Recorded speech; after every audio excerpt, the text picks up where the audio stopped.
Hi guys, welcome to my channel. This is going to be a message for the collective. Collective, my messages are timeless, so when you see them is when you're meant to hear them.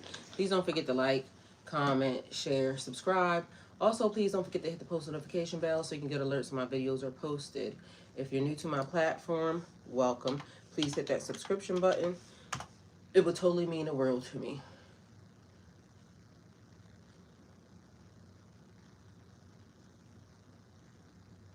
All right, so we have a prayer for clarity, boundaries, and truth. God, you who existed before anything was written, taught, or formed by man. I come to you directly, not through confusion, not through fear, not through limitation, not through man, but through truth. Remove anything in me that was placed there to control, distort, or keep me small. Clear my mind of what is not you. Strengthen my spirit to recognize your voice beyond every system, every opinion, every expectation. Give me clarity where there has been confusion. Give me discernment where things don't feel right. And give me the courage to walk away from anything that does not align with truth. Teach me how to move with wisdom, not ego. With strength, not pride. With peace, not pressure. If I'm being called to see deeper, then anchor me in humility, so I never mistake awareness for superiority. Protect me from deception within myself and around me. Set boundaries in my life that honor you and honor who I'm becoming. And most of all, keep me connected to you. Not to systems, not to labels, but to what is true, eternal, and real. In your holy name I pray, amen. Alright, so we're going to do that first. And then we're going to go to our normal prayers that are here on top of that. Okay, so first and foremost, we're going to do Al-Fatiha.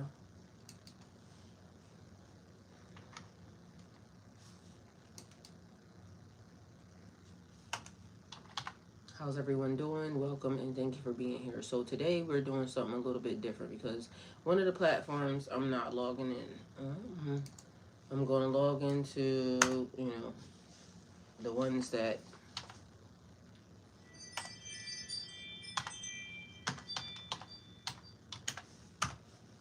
I'm logged into right now. So hi everyone, welcome, welcome, welcome.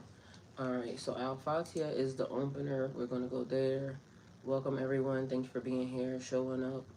I'm going to also record that prayer and put that prayer on my Spotify, so just so y'all know. In the name of Allah, the most compassionate, most merciful. All praises for Allah, Lord of all worlds, the most compassionate, most merciful, Master of the day of judgment. You alone we worship, and you alone we ask for help. Guide us along the straight path, the path of those you have blessed, not those you are displeased with, or those who are astray. Please and thank you. Alright, so then the next thing we're going to do is Psalms 91.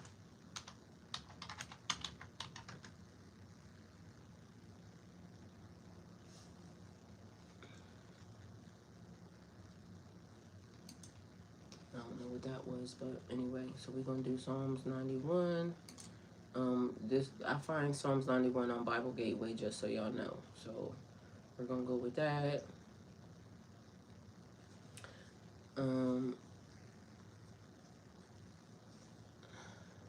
I'll tell y'all what the word is because I feel like irritated.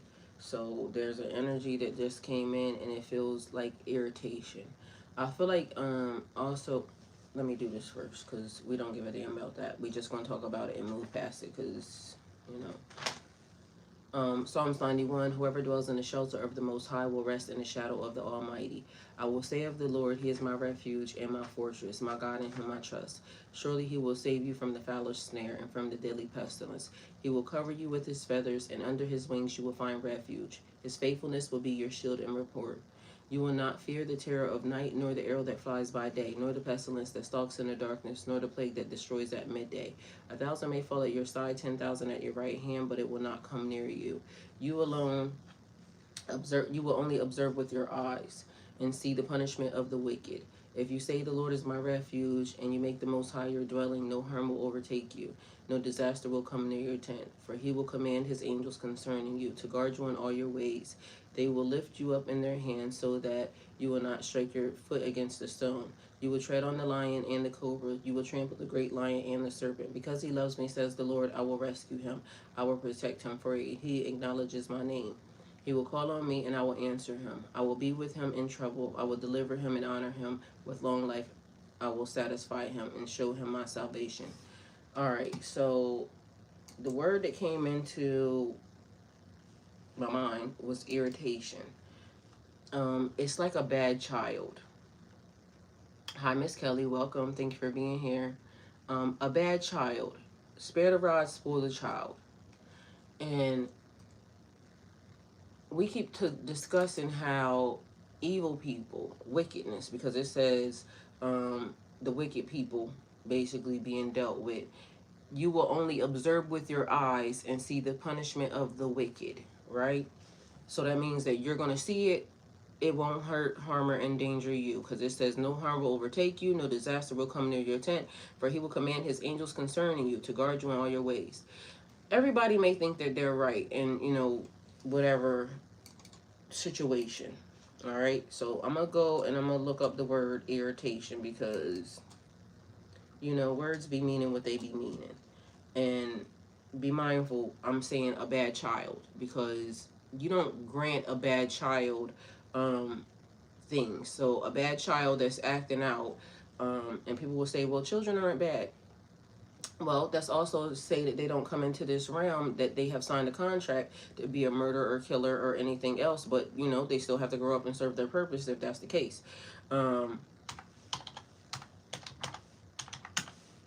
Take it how it resonates. But this is also the thing, because sometimes it is the programming, okay, that is also a part of the thing. So the irritation you're feeling is not random. I want to know what the thing is. What is the meaning?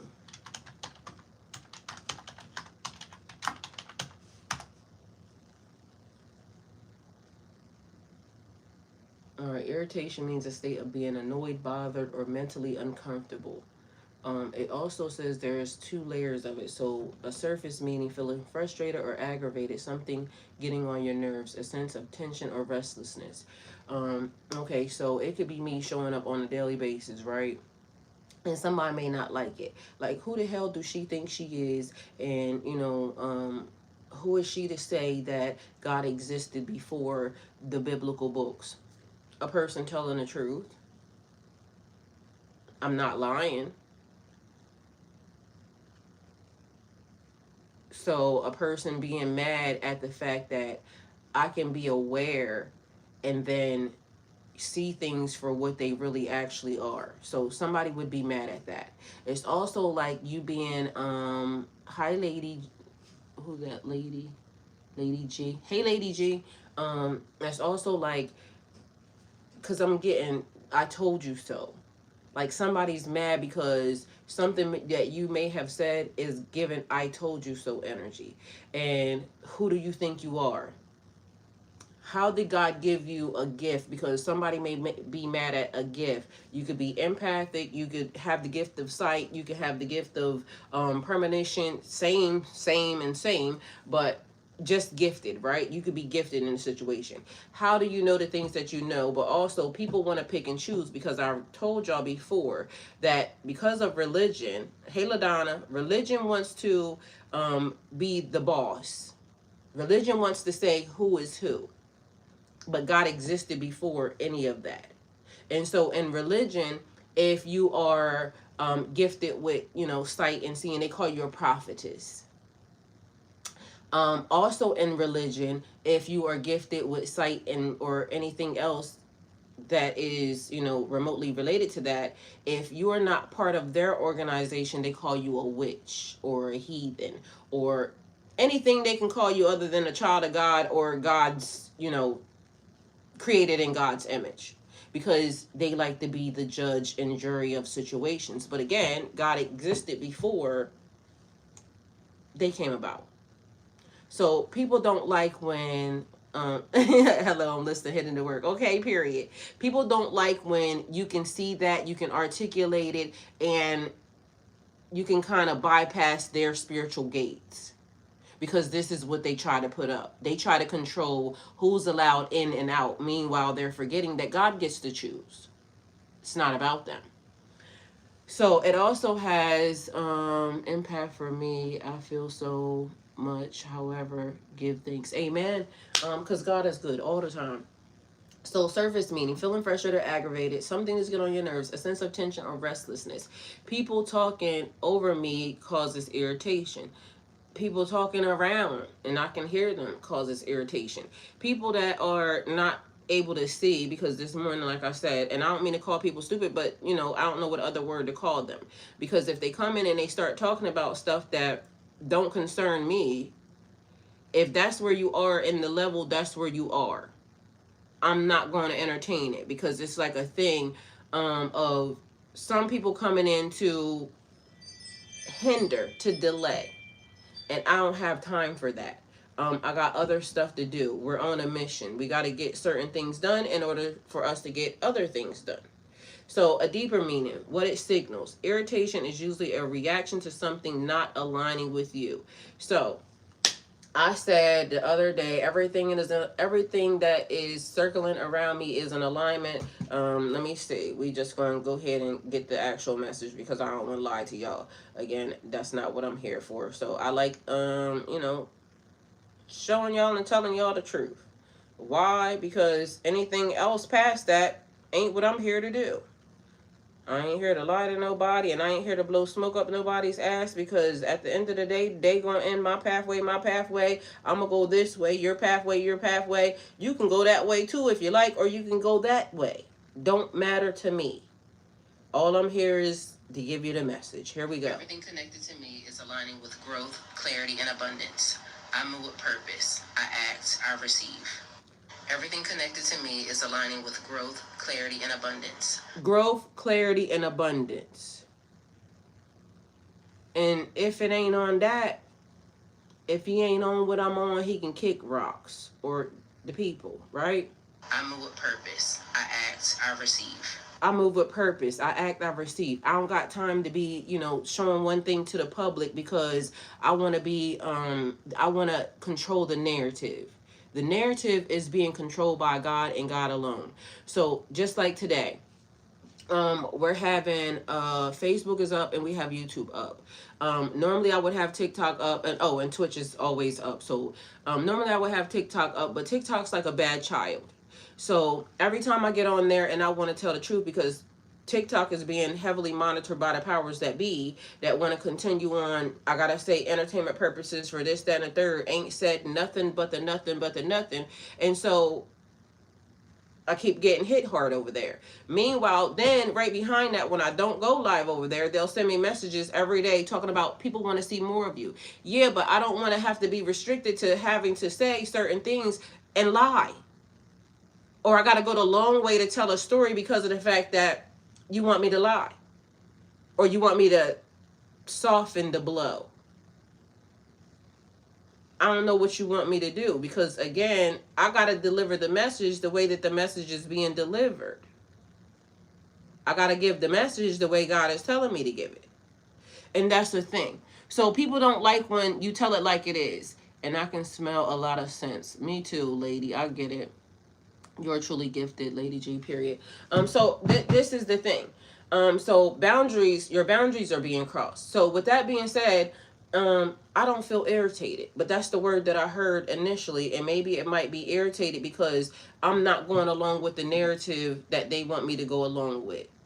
I'm not going to spiritually release a gift. Okay, so this is the thing. People be mad because they want to be able to choose who gets what.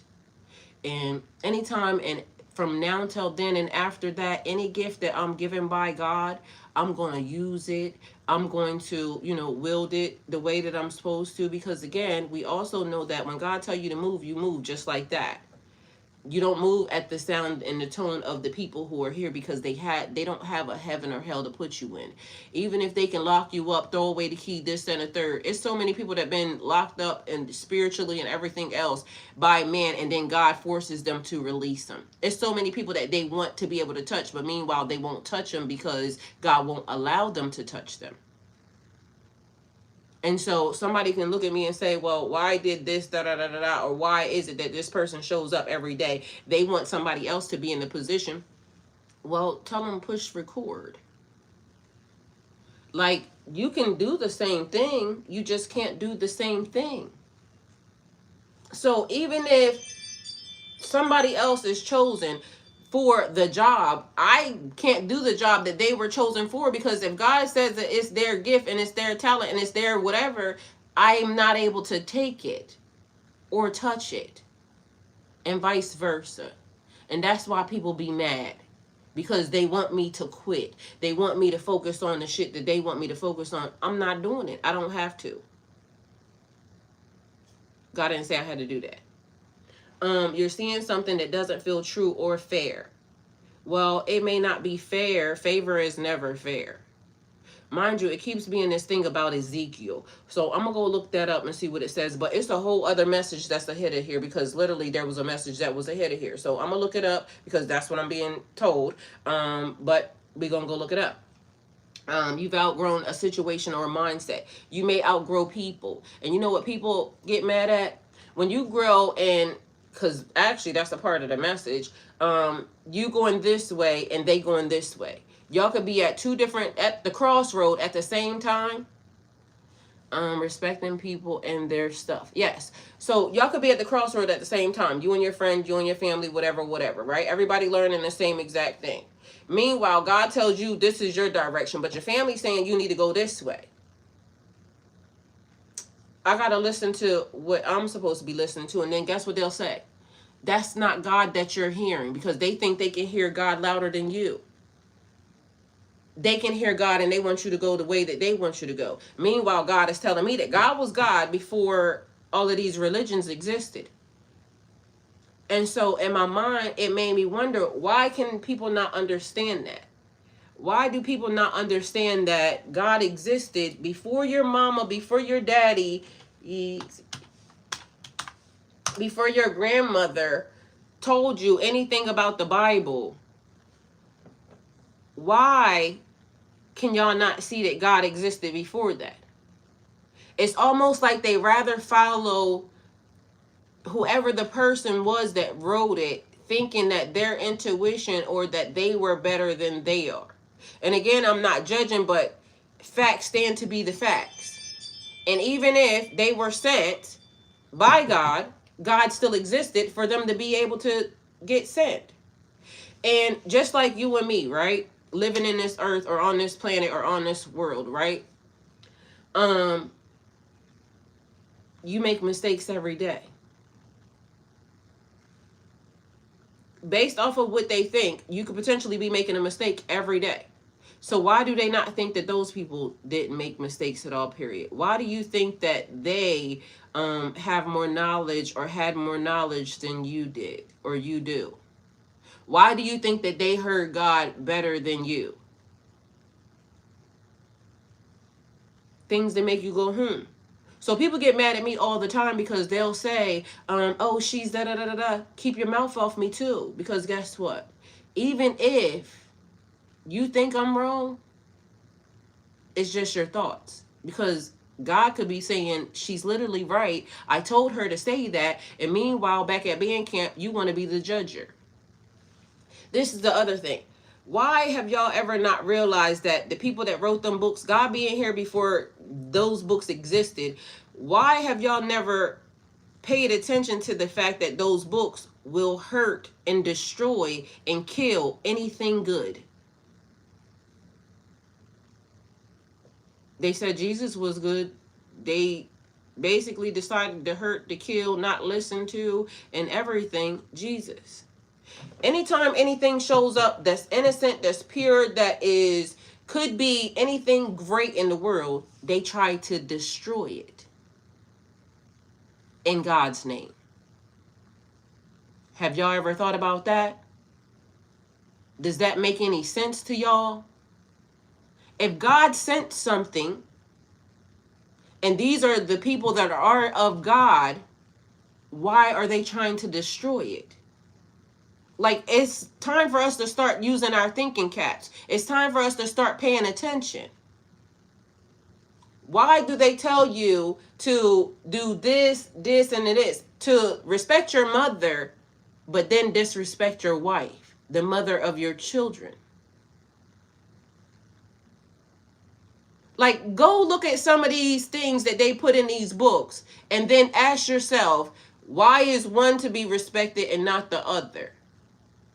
Why is women so disrespected everywhere? Why are women so disrespected everywhere when meanwhile we are the key to life? Because somewhere somebody put it in a book and they said that women came from a man's rib. If you can make another hole, make another one. Do that, please and thank you. If you can make another hole, make another one. So if all the women around here stop having babies, tell them niggas to make another hole. I bet you they can't. So at some point in time, we have to start thinking for ourselves. And God was God. If you love God, you're going to love God regardless, because God was God before them people came along and put their shit in the system. Mind you, there's stuff blinking out around here. Anyway, so Ezekiel was a prophet in the Hebrew Bible, Old Testament, who lived during Babylonian exile around 6th century BCE, before Christ. His messages were intense, symbolic, and often about judgment, restoration, and God's sovereignty. Here's a concise breakdown of his role and key things. So who is Ezekiel? Who Ezekiel was? A priest, a prophet among the Israelites, exiled to Babylon, known for vivid visions and symbolic acts, served as God's messenger during a time of a national collapse. Major themes: God's sovereignty. God is in control, even when his people are in exile. I just told y'all that. Mind you, I'm just now reading this because I just now asked about what Ezekiel was. And for some reason, it's also given Great Awakening. And if you believe in the Great Awakening, remember I told you there's two versions to, or maybe even more. But the two that I keyed in on is this. They said it was woke culture, but meanwhile they woke you up in the midst of boundaries and borders and algorithms and things of that nature. Okay. So for all intents purposes, that could be the thing. Like, everybody's around here, everybody's seeing, things are opening up for everybody, and the truth is falling out of the creases and the crevices, right? Or the Great Awakening could also be this, because I watched this myself, so I also know that this exists. So during the time of me going through that major glitch in 2021, 2022, people waking up to their past life selves. Like, I saw people saying, I am this person. Like, I existed during this point in time, and this is my name. So there's a particular girl, she kept saying her name is Isis, right? But mind you, then there was a battle going on, because I don't know who else she saw that said their name was Isis.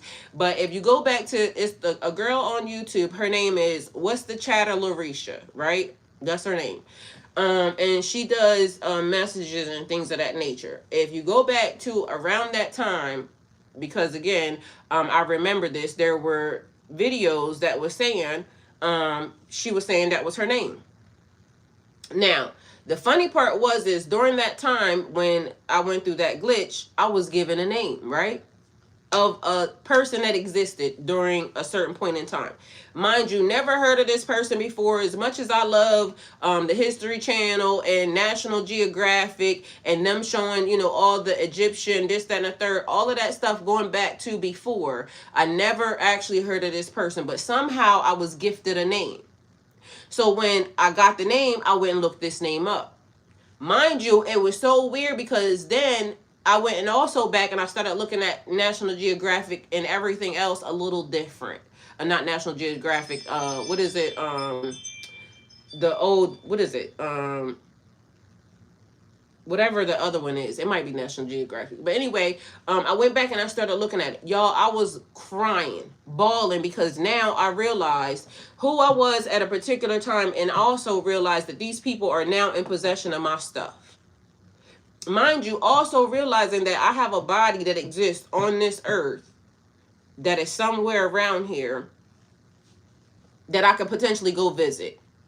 So, if depending upon what you think the Great Awakening is, and depending upon how you actually feel about it, or the Age of Aquarius, or anything else, it could be a lot of mystical, spiritual stuff around here that, you know, maybe one could not believe in, or maybe one could think is very mystical, or maybe somebody may not understand because it never happened to them.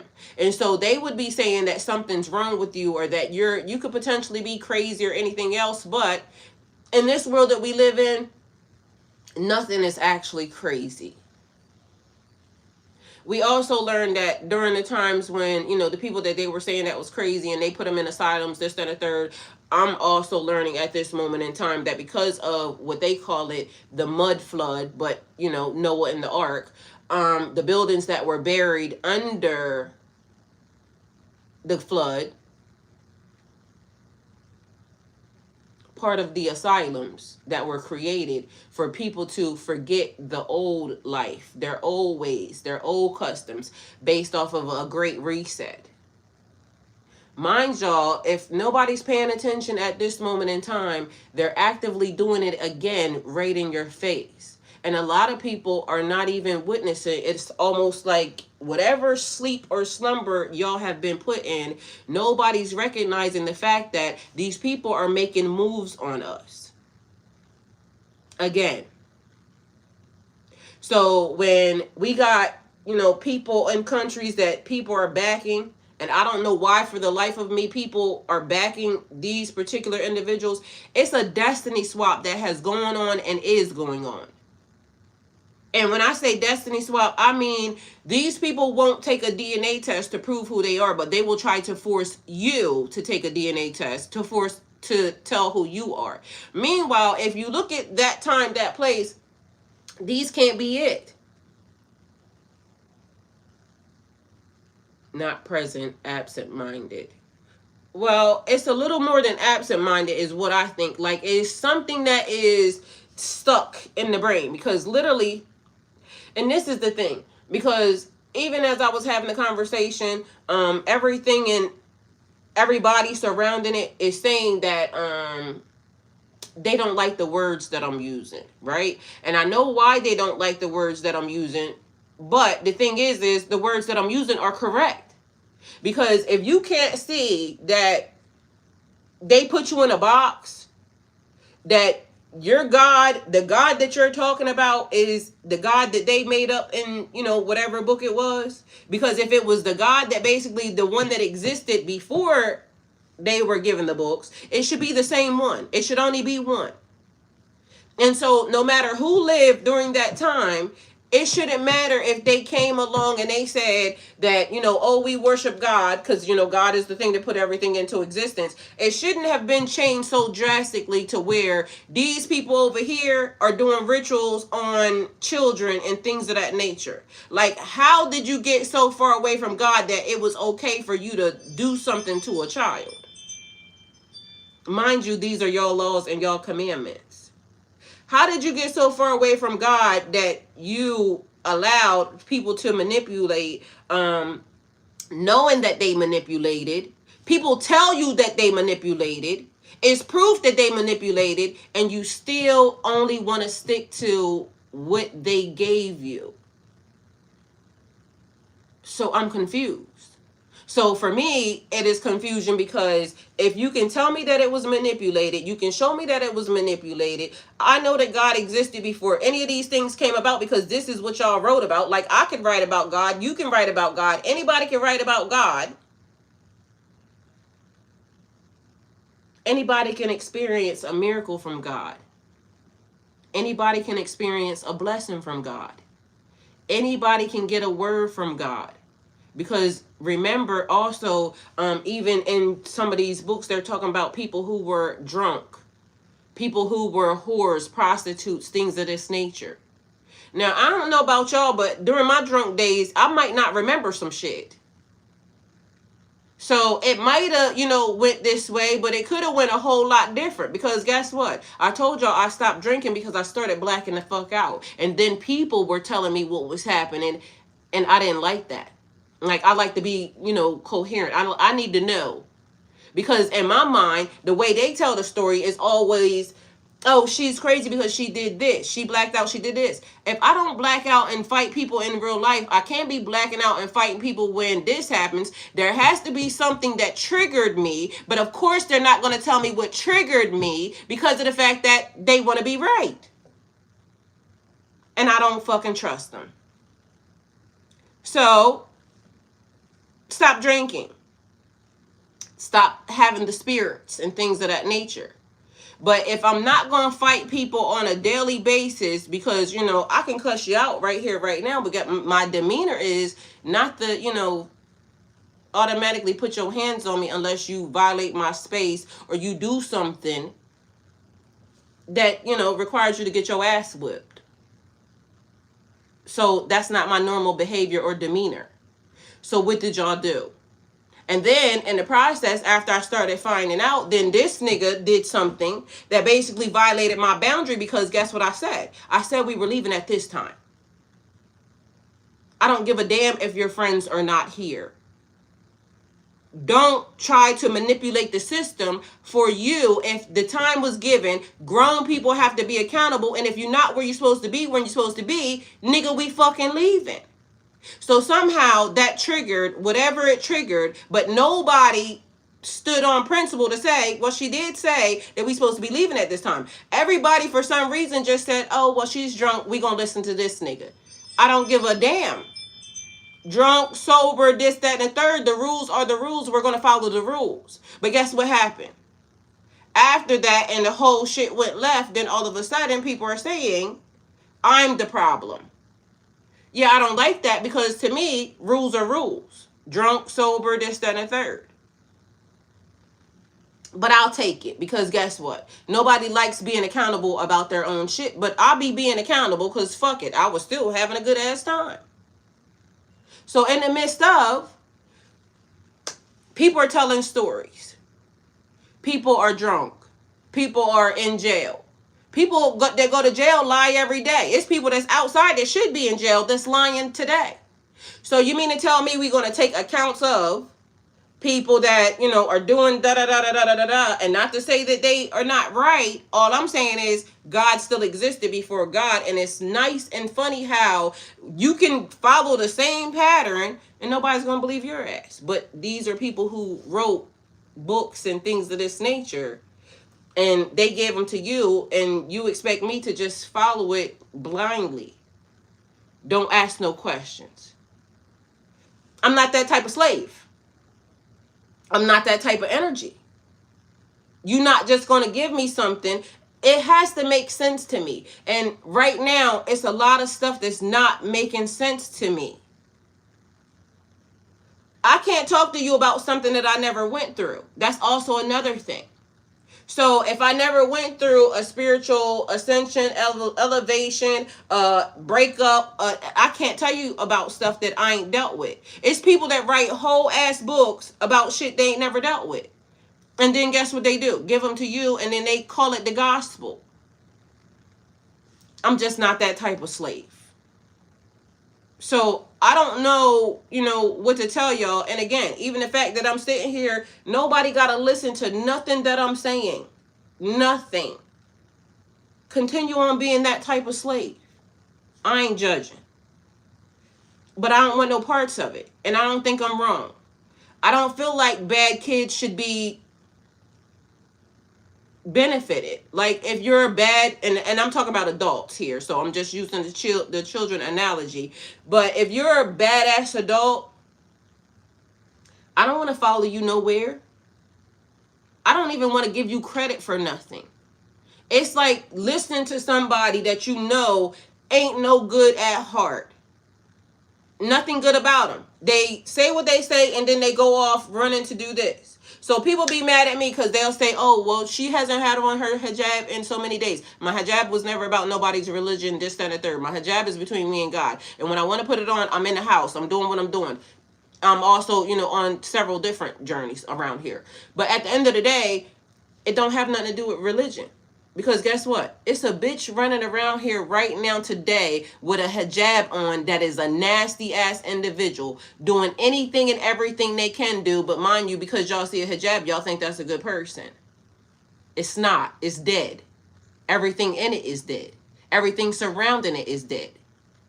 It's a person that goes and they, stand up in front of everybody and they tell everybody, oh, y'all should do this and y'all should follow this, y'all should follow this. And the minute they get off that stage, they do all the nastiness that they don't want y'all to find out about. But y'all can't see that because they stood in front of y'all and they said, y'all shouldn't do this. Y'all shouldn't do that. I ain't gonna tell you nothing not to do. It's earth school. Do what the hell you want. That's between you and God. And guess what? I'm gonna tell you what, I'm doing. I ain't sucking. I ain't fucking. I ain't this. I ain't that. I've been single, celibate, and sober, minding my own darn business over here, doing what I'm doing. But because now I'm saying I can see something in the process of me learning a few things, I'm watching, I'm very observant, I can see something that ain't adding up. But somebody will say I'm wrong. But meanwhile, y'all will listen to the very people that will give you this, force feed you something, all the wrong things. And then when they get on their deathbed, they're going to come to y'all and they're going to tell y'all, well, I'm sorry that I led y'all down the wrong way. I knew I was leading y'all straight. Meanwhile, don't listen to her because she ain't got on her hijab today. Don't listen to her because she ain't trying to take no man. She not over here just trying to let anybody go play in her face. Don't listen to her because, she said that God existed before the Bible. Is it not true? Did I lie? Because if I lied, tell me. Did God show up when the book showed up? Because if it's wrong, somebody say I'm wrong. If you have ever drank anything in your life, if you've ever drank a liquor at all, period, could you or could you not have remembered something wrong? If you ever did drugs in your life, could you or could you have not remembered something wrong?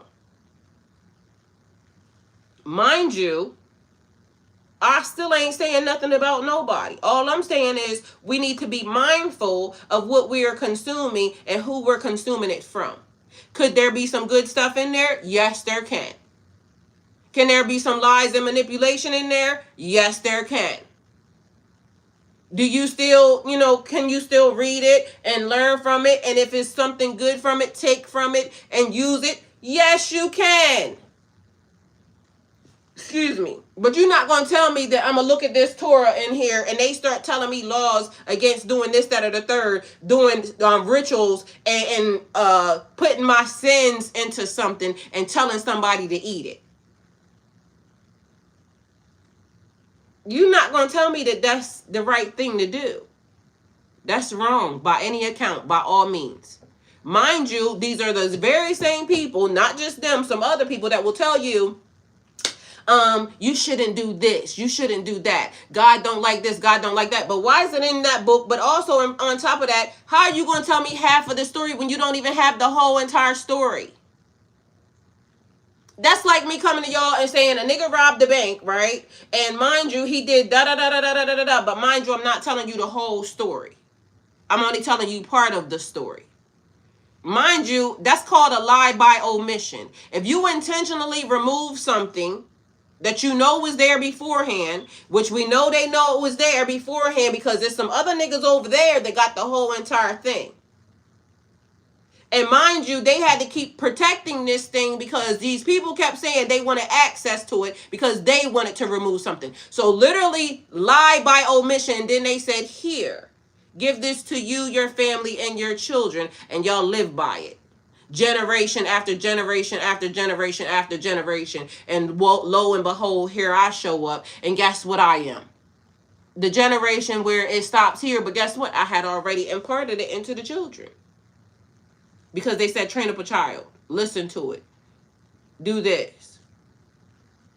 Now, I'm evil because I'm telling y'all that God existed before that. But tell me that I'm wrong. Because if God didn't exist before y'all got it, then that also means something else. That every single bit of it is a lie.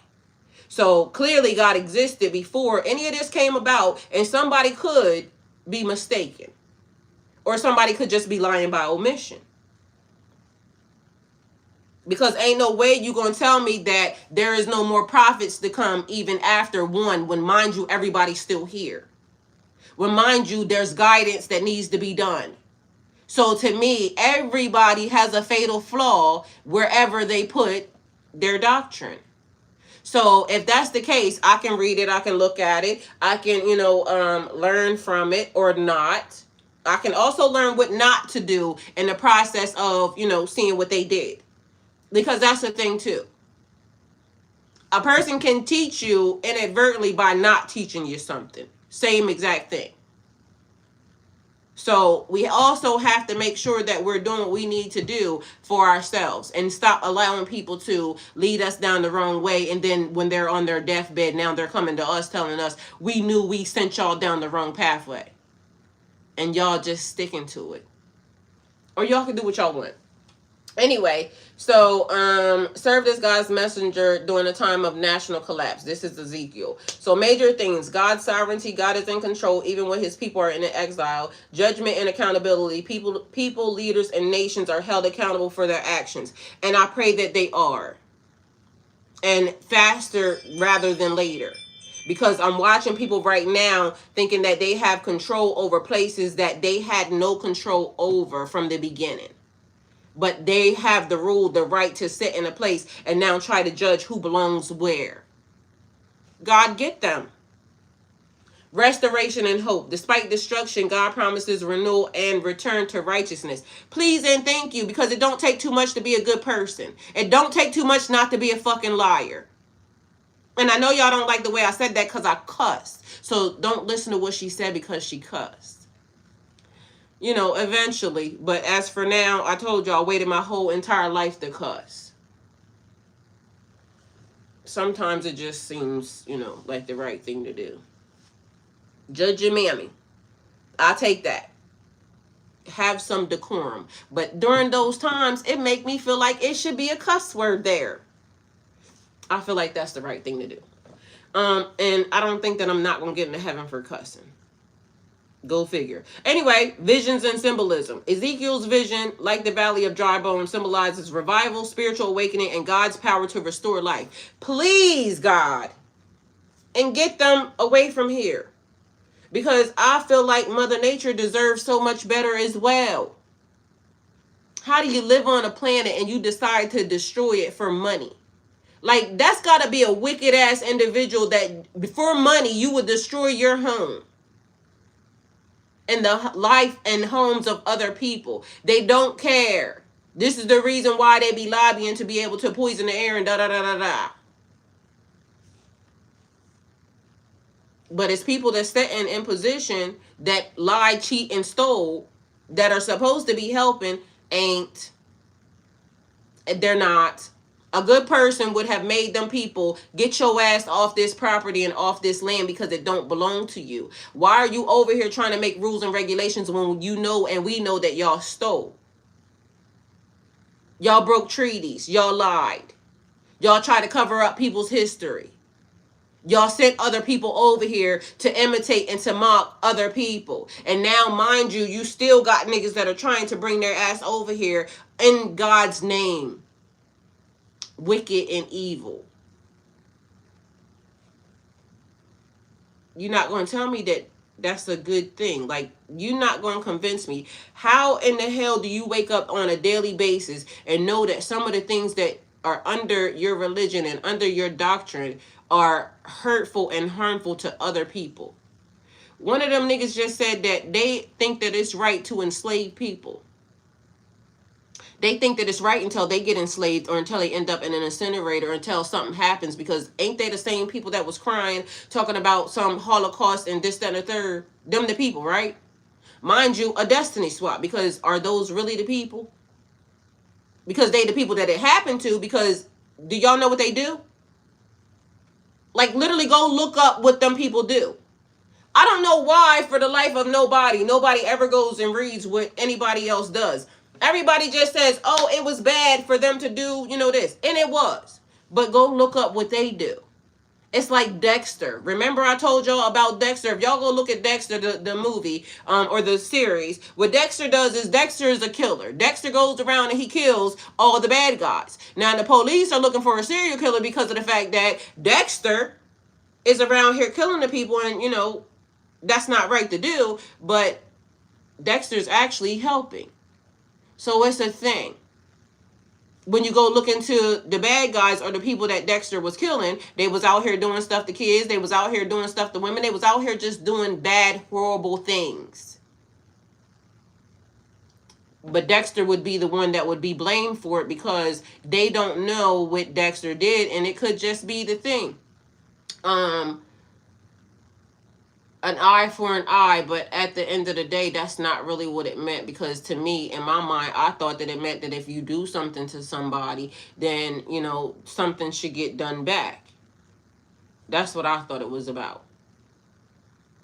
If you steal something or you cut a hand off or you murder, then you get murdered. But then it was, they still have their own journey, and you have the right to be a good person or a bad person. So do you take judgment on somebody else? It's supposed to be God taking judgment. And, that could also be a thing as well, because then Dexter could be wrong based off of that. But at the end of the day, one less child predator around who was going to miss him. But who did Dexter think he was? Maybe Dexter was a death angel and we didn't know. Anyway, long story short, Ezekiel's visions, like the valley of dry bones, symbolize revival, spiritual awakening, and God's power to restore life. Visions and the chariot. For some reason, the thing that I remember about Ezekiel was they called him, what was his nickname? I think he was called the mute something. That's a lot of people running around here. Prophet, prophetess. Ezekiel had recognized nicknames in the Bible like some other figures. The weeping prophet. However, some people sometimes refer to him as the visionary prophet, the watchman, because of vivid dreams. The weeping prophet, what's that for? What is the weeping prophet? What is the weeping prophet? But I think I remember something else. The weeping prophet is a nickname Most High given to Jeremiah, not Ezekiel. So why did you give me that? It says right there. It says the weeping. Oh, he said for Jeremiah. Okay. That look, me not listening, me not paying attention. So it was for Jeremiah. But let's see, what is it anyway? The weeping prophet is a nickname most given to Jeremiah, not Ezekiel. And why Jeremiah is called the weeping prophet is emotional burden. Jeremiah deeply felt sorry. No, it was something about mute prophet or something. I can't remember. It was basically because he wasn't allowed to say anything.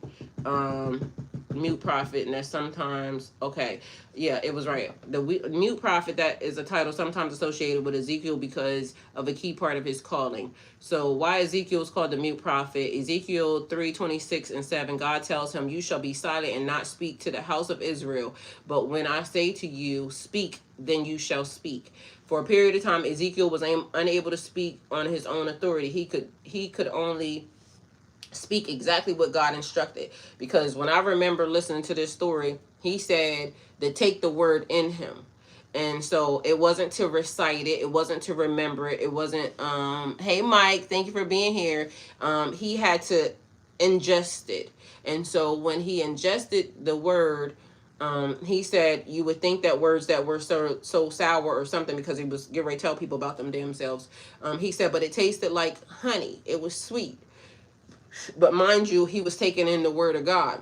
But the thing was, for a period of time, Ezekiel was unable to speak on his own authority. So because he was a prophet and he was a person that people, looked up to, they would ask him a lot of questions. But God didn't want him speaking when he wasn't supposed to, so he couldn't say nothing, even when he wanted to. That also did a couple other things, because when people are so used to you being, giving the word and this, that, and the third, they don't listen. They will literally try to dismiss, your words. But when you hold your words and you don't talk to people for a long period of time, it starts to give credibility to the words, because now you're only going to use your words for a certain point in time. That's like what I said about a certain couple people. When you come in here, you start doing this, that, and the third, I'm not going to talk to you. I'm not going to fool with you, because it's a waste of my time. It is a detour away from what I'm supposed to do. Nobody got to listen to nothing. Do what you will. Do what you're big enough to do. But for me, and a lot of times, like I said, a lot of these messages are for whenever I'm going to end up having it replayed back to me for something. Because along my pathway and along my journey, I have started leaving myself remembrance things to make sure that whenever something happens, this will pop up. And I done told people multiple times, like, when you ask God for something, it's going to show up. So this is like a digital recording, like a journal for me. And so when I'm talking to y'all, I'm talking to me. How I even started any of these channels, I got on here and I started talking to me because there was nobody here. And then all of a sudden, there was one person, and then 5 people, and then there was, people and people and people. People just started coming. Mind you, I was sitting here trying to work out what I was going through, the things that I was hearing, the things that, started to happen in life, and me trying to have some type of making sure that, just making sure, okay? Anyway, so for a period of time, Ezekiel was unable to speak on his own authority. He can only speak exactly what God instructed. So the mute period symbolizes complete obedience, discernment for speech, the weight of delivering God's messages with precision. So what it teaches, sometimes spiritual clarity requires listening first, speaking only when called. Boundaries in communication are important. God controls the timing of the revelation. Silence can be a form of power and preparation. And so this is the thing. He said that the people will be hard-headed. The people that know you will be hard-headed the most. Why? Because they know you, and they may think that, like, who are you? People that don't know you will be more inclined to listen to you, but mind you, you were right the whole entire time. That's why whoever's meant to hear it will be meant to hear it. Whoever's meant to see it will be meant to see it. But during this period of time, he had to be talking to people that knew him. And so that was also God's way of making sure that they listened when he spoke. He took away the voice. And so when God gave it back, when God was giving him the moments, because he would be able to say something at that time, and he would only be able to say whatever was meant to be said, and then shut your ass up and go on and do whatever else you would be doing. People would be coming asking questions, this, that, and the third, and he couldn't say anything to them. So it started teaching people, you better pay attention, or else, it's going to be no more talking around here. Anyway, so back to where we was, because I got to go all the way back up to the beginning, because it was a lot actually happening here. So take all that however it resonates for you. So message for today. You're being asked to see things clearly, even if the truth feels uncomfortable. Something or someone may not be what you once believed. And instead of forcing it to fit your old perception, today is about accepting and discernment. You may want somebody to be something. Somebody may want you to be something. Somebody may think that you should be different. You may think that about somebody else. You should be, off over here doing this. But guess what? God got you on this assignment over here, and vice versa.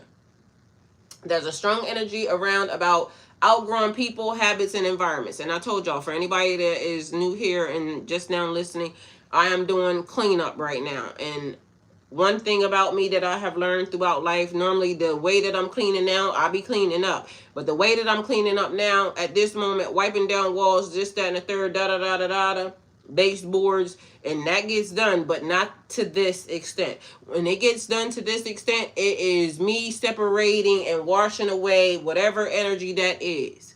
9 times out of 10 is connected to somebody that I'm with, a relationship, this, that, and the third. I'm not in a relationship. So why this is happening and why it's important, I don't know, but I'm just doing it anyway. Also, in the process, it's me talking to God about things, clearing out stuff and doing stuff and being able to take care of myself. Because, everybody says you should have a man, this, that, and the third. Maybe I should. One that God sends. But I'm not just going to be willing to accept anything. I'm not just anybody. And I'm not just going to give anybody anything. And so whether or not anybody, you know, likes that or, you know, thinks that she thinks too highly of herself, da da da da da, why does it matter to you? So at this moment in time, I need to be able to take care of myself. And so that's what I'm praying for, and that's what I'm asking God for. And this is the reason why I'm streaming so much 24 hours a day, and also, you know, adding more content and everything else, because this is my job. Anyway, so outgrowing people, habits, and environments. Recognizing where you've been giving too much. People, places, and things. Reclaiming your power without needing validation. Because, again, people will come in here. Somebody told me this morning that I was built like a bag of potatoes. Guess what? I can almost guarantee you that his daddy would like it. And I don't feel like I'm built like a bag of potatoes. Because, mind you, a bag of potatoes is like this. I'm built like this. So you're not going to convince me of anything else. Because guess what? Whether or not you like it or not, the right person will like it. So I don't care that somebody came in and said whatever they said. Nobody's going to convince me to minimize my self-esteem or anything like that. Because I can almost guarantee you that the people that whoever that person was likes don't take care of themselves. He don't take care of themselves. And mind you, how you going to convince me of anything when I know I'm doing all the right things? So be a person that knows that the value that you have ain't based off what nobody else comes in here and says. So whether or not I was built like a bag of potatoes, a nigga still gonna hit. I promise you. Cat still would get ate if I felt like it. It don't matter. I could be shaped like a pear, a apple, a prune. A nigga still gonna hit.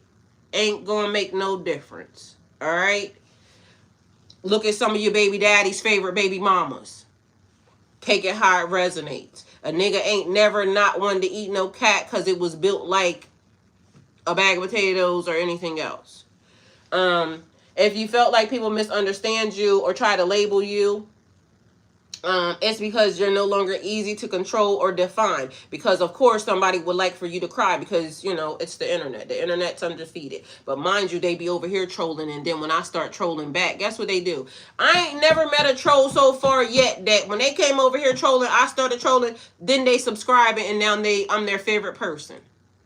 Which is strange because we had to start on those terms. Because, bitch, I troll your ass the fuck back and talk to your mom about it. Either way, no longer easy to control or define. And you're not going to tell me about me because I know me. And that's not a flaw. That's growth. So watch out for manipulation, guilt tactics. People trying to, you know, ask you questions that don't pertain to their fucking life because I already told you. People will come over here and act like they your whole ass mom or dad. Mind you, you're a grown ass individual. They want you to tell them something. I don't got to tell you shit.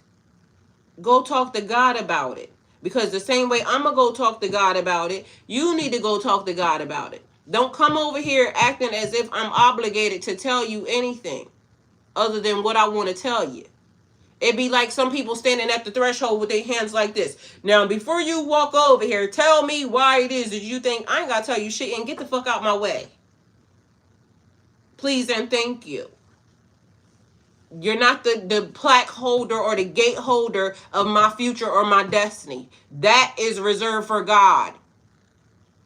I'm not desperate for no man. I'm not desperate for no company. Because if you watch my Twitch, I'll be sitting here all day long by myself. I'll be asleep in the bed by myself. I'll be streaming 24 hours. You can look in. I'll be by myself. Not faking like I'm by myself. Not like I just literally be by myself. I ain't desperate for no fucking company. I be entertaining myself. Hey, Majestic Grace. We had to put TikTok on punishment because they was trying me and I wasn't going to give them no nothing. I said it's like a bad kid. So we going to let the bad kids be where the bad kids at. I ain't got time. You know, we'll go back at some point, but whenever they stop doing whatever the hell that is they doing. Anyway, so here, watch out for manipulation, guilt tactics. You gonna leave me behind? You just gonna leave me like that? You just gonna walk away from me like that? You just gonna cut your energy like that? Fucking right I am. Cause bitch. Or situations where someone benefits from you doubting yourself. I told you the man said he was a manipulator. He said the first thing he'll do, even if you show up and you look good, he'll tell you, you know, you gonna wear that. You gotta watch, you know, who you're around. You gotta watch what you feed yourself. You gotta watch who you talking to. You gotta watch who you allow in your presence. Remember I told you a nigga said they was going crazy over you in the pizza store. And I told them you wasn't all that. Guess what? You'll never, ever, ever be in my presence because, bitch, if in fact I would have, you know, allowed you to be in my presence, I better be all that to you. Because my nigga always gonna be all that. And so people will tell you automatically what they think about you or try to diminish you. Mind you, this nigga told me a whole bunch of other niggas was going crazy over me. But this is what he told them. He wanted to diminish me. Bitch, you're fat and fucking bald-headed, you dumbass. Why the hell would you tell me that and think that you could talk to me? Get the fuck out of my face. I will never, ever. And so be mindful of that. If something feels off, trust that instinct. Cut them loose, walk away, fuck them. Don't let nobody enter into your space with a bunch of negativity trying to tell you what you should or should not change. They not for you. No matter how bad you want it, they're not for you, okay? Because the right person will come along and they gonna love you. And you'll start to change on your own. People will say, oh, well, it was just, what they call that shit? Something critiquing. What is it called? Something critiquing. Anyway, I can't remember. But yeah, that shit. Nigga, go critique your mom. Go critique somebody else. Positive critiquing or whatever the fuck. I don't know. Anyway, if you don't like it, don't come over here. Because somebody is trying to see the potential in you. Oh, I see potential in the person, so I'm going to go and I'm going to try to da-da-da-da-da. Like, it's ways for people to do a thing. Even if a person sees, like, you know, potential in you and this, that, and the third, it is a way for a person to do something that will make you change for yourself. The right person's going to love you the right way. And so far, it's been a lot of people and a lot of things, like sometimes we just don't pay attention and we just continue on being in the same drawn out, you know, raggedy ass relationships with people who are way fucking less than. They portray to be something that they're fucking not. Ain't nobody got time for that shit.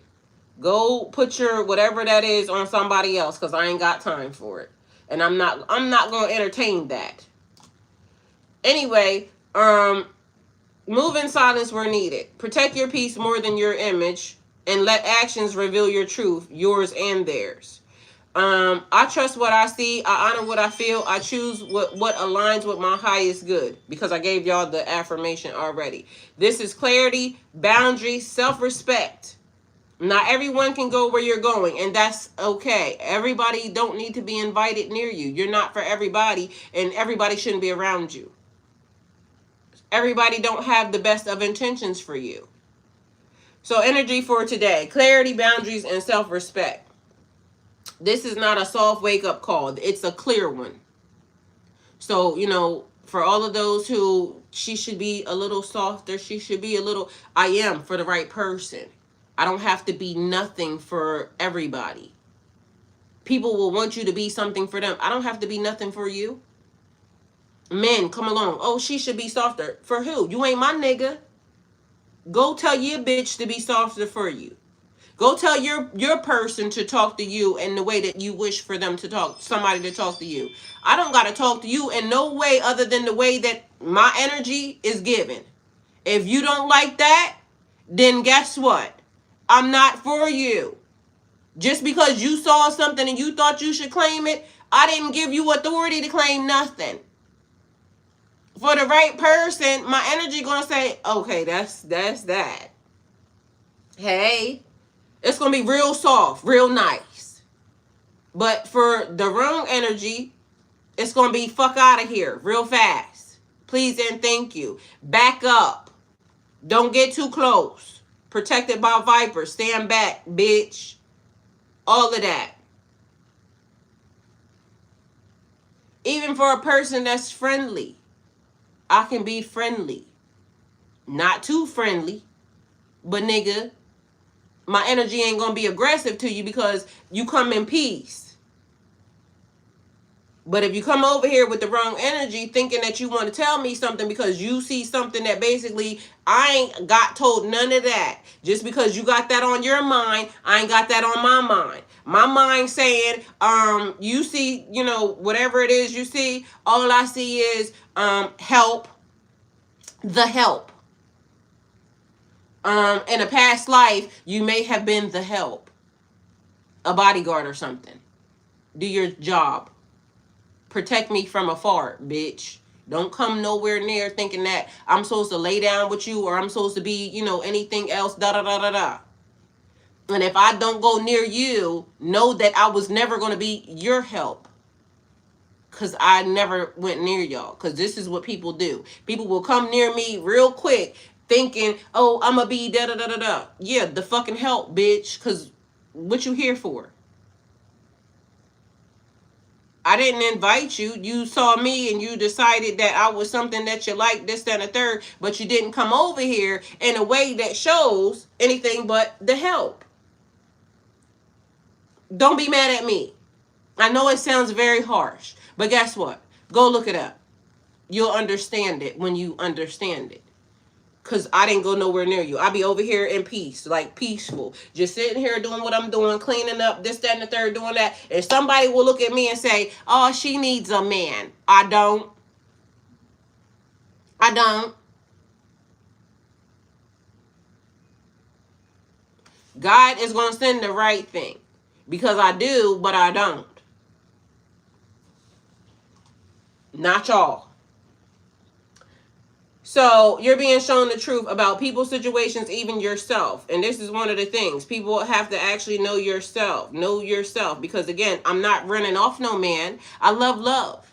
And I want to be in love with the right person, with the right energy, with the right situation. Not just anybody that is looking and seeing, oh, let me figure out how to manipulate my way over there. She ain't had sex with nobody in, what's this, about to be 5-6 years? I don't know. 5 years. It looked like something I should want to touch. Because niggas always want to touch something that ain't been, laid up with a nigga. So let me go over there and fondle a little bit because it ain't been touched. So let me go fuck around with it and get on her nerves. I don't need it at all, period. They don't be having the right intentions, none of that. It's always something. The person that got the right intentions, it'll go beyond that. And I won't be talking crazy to them. I'll just be talking crazy to y'all. Or not. You know what I'm saying? The males. And while clarity is a blessing, it doesn't always feel comfortable. It don't. Because imagine when you got to tell yourself about yourself. It's like somebody told me one time, you're a bitch. Yup, I was definitely being a bitch at that time. Mind you, everything about it was correct. But you know what they didn't like? It takes one to see one. So when I was being a bitch, so were they. But then they got mad at me because I said I am, and so are you. But I was being offensive, apparently is what they said. But it wasn't offensive when they called me a bitch. Go figure. In my heart and my mind, it always takes one to know one. Like when you can see a bitch, it's because you know one. You know one because you seen one. You feel like one. And that's the bad thing about a lot of men these days. And not all, because there's very good men around here. I ain't seen none of them. But, yeah. A lot of men want to tell women what to do. How you going to tell a woman what to do if you ain't never been one? Or you don't want to be one? If you be a man, she will definitely be a woman. I promise you. That's a real thing. A man makes a woman really want to be a woman. The same way a woman will make a man want to be a man. That's why I do all the right things for men. But for people that want to come over here and aggressively, I'm a high value man. Says what? What makes you think you're a high value? I don't know who the fuck got in y'all mind to tell y'all niggas that y'all be high value men when y'all be real fucking bums. Why you think you're a high value man? Because you got balls? And half of y'all not using them. They be little. They be, or big and dumb. I don't know what you want me to do with that information, but you have to be a man. Don't be fresh out of the fucking pen out here talking about you want somebody to fucking upgrade you, because bitch, that's not a high value man. That's a bum ass nigga. That's also weird. How you high value? You don't got a business, you don't got a job, all you got is lip service, and you want somebody to bow down because you got nuts. Get the fuck out of my face. Sometimes it means realizing you've been overextending, over-explaining, or holding on to things that no longer align with who you're becoming. And then it be the other ones. Because you went to college and because you went to school, that makes you high value, but you're still a fucking bum. There's no good in you. No value, no nothing. Don't know how to do nothing other than talk. That's it, that's all. And try to leech off other people. Try to get other people to do shit for you. Still a fucking bum ass behavior. Ain't done nothing in life. Like I said, when people are able to say they did, and mind you, they'll lie and say, oh, I did this, that, and the third. But meanwhile, there is no paperwork or no nothing on these people to say that they done this. This is all in they fucking heads. So if you're a person that just is talking and you ain't done nothing, like, I actually ran a business 10 years, right? And there's people that run business longer than that. Ran a business on paper, on document, paid taxes, everything. But it'll be a nigga that say they ran a business, no documents, no paperwork, no nothing. All they did was sell crack for a fucking lifetime. And then because they, went to school or something and got a degree, more slavery. Thank you for showing me you could be more enslaved, because guess what? All y'all degrees is worth what right now? When y'all finding out about everybody that lied. Everything they taught y'all. Lies. Now y'all got paid for that. I ain't judging. Do what you will. But everybody else, be mindful that it's people that will come along and they will talk to you as if you are a little peon above them, below them, everything else. Mind you, they're either the same or worse off than you. Just sounded like a has-been. Period. Just sounded like a fucking has-been. Or sounded like you trying to sell me on some shit. Bitch, please. Ain't done nothing but talk. And so with that being said, I ain't got time. Show me what you got. Boundaries are not punishments. This is my boundary. Don't cross it. I know you think that I'm supposed to do something. I don't have to. I don't want to. I'm not going to. I don't like it. Please and thank you. Go on and get. They are protection. Boundaries are protection. Don't come around here. He said, Chris Tucker said, ever, don't come around here, ever. Don't come around here. Mind you, I'm trying to tell you, I just be having a good time laughing, because look at life. Life is good. God is good. There is self-respect in action, and today's energy is pushing you to stand firm in what you feel and what you believe and what you see and what you know deep down inside. You ain't got to deal with this shit. People will try to convince you to, do some shit, because they want you to always do some shit that they not even willing to do for themselves. Like, come on now. Everything that I'm asking for, I do myself. Nigga, get the fuck out of my face. You may notice certain people feel different. Conversations feel forced or revealing.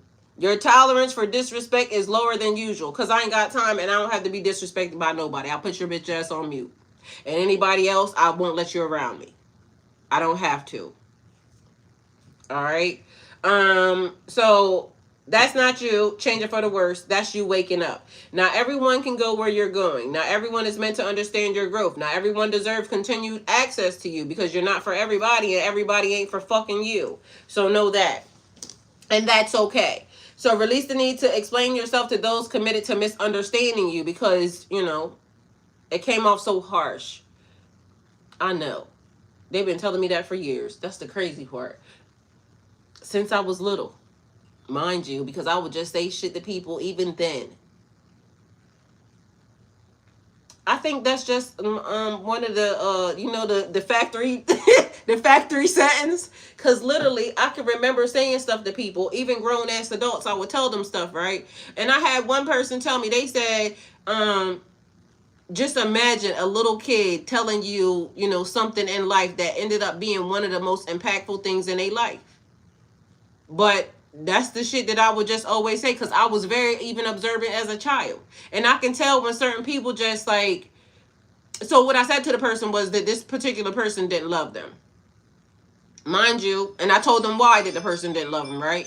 Later on, and I was young when I said this, later on the person said to me, like, it was crazy that a child said that. But to me, it's like, again, one of my factory said, I'm a lover of love. I love love. And to me, like, certain people, they'll say they love you, but meanwhile, they'll be doing all the wrong things. Like, that's not love. Love is easy. I keep saying to people, love is easy. People make it so hard. And if you want to be a person that's hard to love, or you want to be a person that makes love hard, so be it. But don't be a person, don't be mad at me because I can spot it and I can see that that's you. That's some you shit. Because when you love somebody, it's like what I said about, I don't like nobody asking me questions. I don't like nobody asking me questions that I ain't with.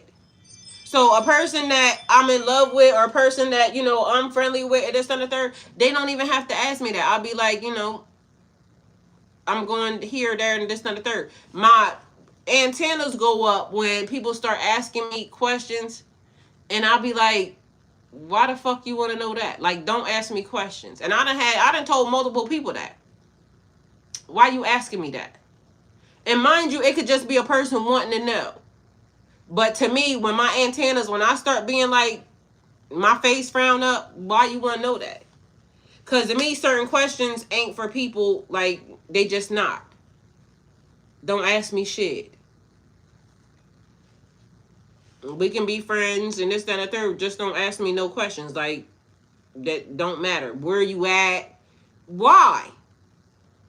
Like, where you at is reserved for a nigga that you with.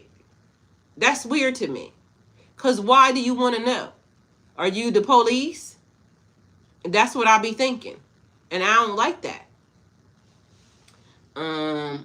Yep, 9 times out of 10, my person already knows. So, hey, that's what I'm getting at. My nigga gonna know where I'm at 24/7. 9 times out of 10, a person already knows. So, at that point, is clarifying question. Yeah. And so, that's what I'll be wondering. Like, I don't know, but people be doing that all the time. And it just throws me off. Like, it turns me off the minute a nigga start asking me questions like that. Excuse me.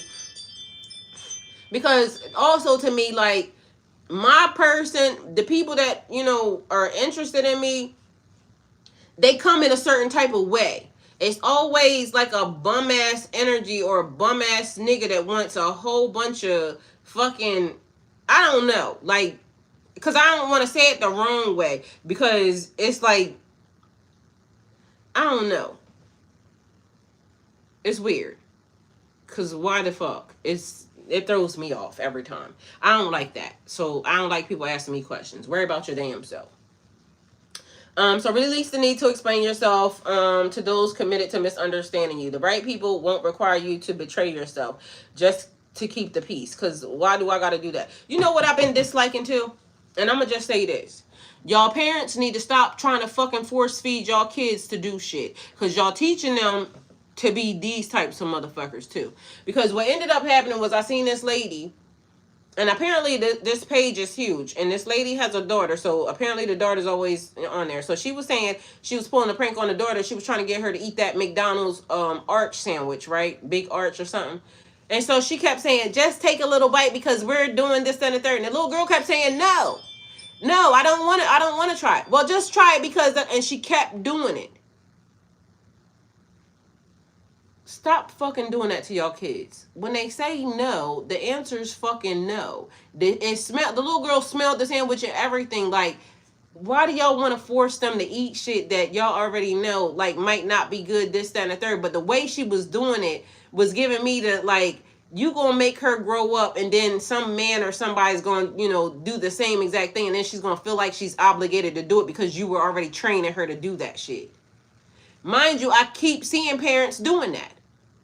Please stop doing that. It's a lot of fucking predators running around here. No on the first sentence. No is a complete fucking sentence. I don't want it. I get you want the kid to eat, da da da da da. Find something that they fucking like. Stop trying to force them into doing shit for internet and for fucking likes, bitch. Cause that's what I wanted to say. Like, she said no already. She don't want to eat that shit. Mind you, it's people all over. The man that was fucking selling it that worked there didn't want to eat the shit. So why are you trying to force her to eat it? For views and for likes. It's like the people that I said, because we have to remember that the parents are also the problem. Like when predator is around, the parents are the problem. You want to know why? Because how did the predator get to the children? Because of the parents. And I told y'all that little girl her name was going to show up, right? How did a little beauty pageant child get to the predator? It had to be the parents. So even this is how y'all get desensitized from shit like that. When I told y'all about the parents that was online saying it's always a game. Would you smack somebody? Would you do this, that, and the third for $1 billion? Mind you, the people that they talking about are toddlers.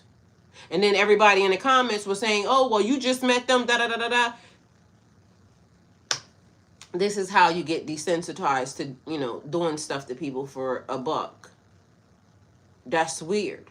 Why would you do that? But for likes and views, people will get on the internet and, you know, sell their souls. I don't like that. It's like, there's some stuff that gets done. I was having a conversation with my son and I told him the same exact thing. I'm not willing to get on the internet and do no weird shit. Like, whatever it is that a lot of these people be doing, like, I don't like that. If I can't do it the right way, my channel's going to get suppressed because, you know, oh, I'm saying this or I'm saying that. Then I'm going to have to be suppressed. My channel's going to have to be suppressed because that's just what it is. Mind you, then I watched the dude say, and it's always, you know, the color part. A guy got on here and he said, you're getting ready to watch the emergent of the new creator. The emergence of the new creator is the people who are not willing to get on here and sell their souls for shit like that. Mind you, video got 9,000 views and this, that, and the third, but it seems like people are starting to learn the truth is the truth. People are getting tired of being sold a bunch of foolishness or having to, you know, go along with the narrative that is being put out. Because like I said, the algorithm is saying follow this because this looks like this is what is the next best thing. I'm not following that shit. I don't care if it's the next best thing. I'm not doing it. I don't like it. I don't have to. And why are y'all trying to create the algorithm for everybody to look the same? This is how the Instagram model came about. Remember, it was a cookie cutter. Why does the world have to be a cookie cutter when the world is full of different faces, different places, different people, different situations, different circumstances? Like, why do I have to take the narrative of being this? Mind you, this the other funny part. And I ain't saying all of them because, you know, some of the bitches got the business and this, that, and the third. But Cardi B said it best. Half these bitches can't have company. You following people that live with their mama. They ain't got no responsibilities, no nothing. And this is what they want you to follow. It's like when I told y'all, if you're getting on social media to do any of the spiritual channels and this, that, and the third, but these people teaching you how to manifest ain't manifested shit. Ain't got nothing. How are they going to teach you to manifest? How are you paying $1,500 for a course for a person to manifest, teach you to manifest, and the person ain't manifested shit? They just use you to manifest what they needed. And so I guess from that point, maybe they can teach you. But technically, it's a lot of scamming and a lot of lying going on. And people keep falling for it. So if I set and I put a little back green screen, this, that, and the third, and it look good, and you fall for it, and I get enough of y'all to fall for it, am I going to get online and tell y'all that I did that?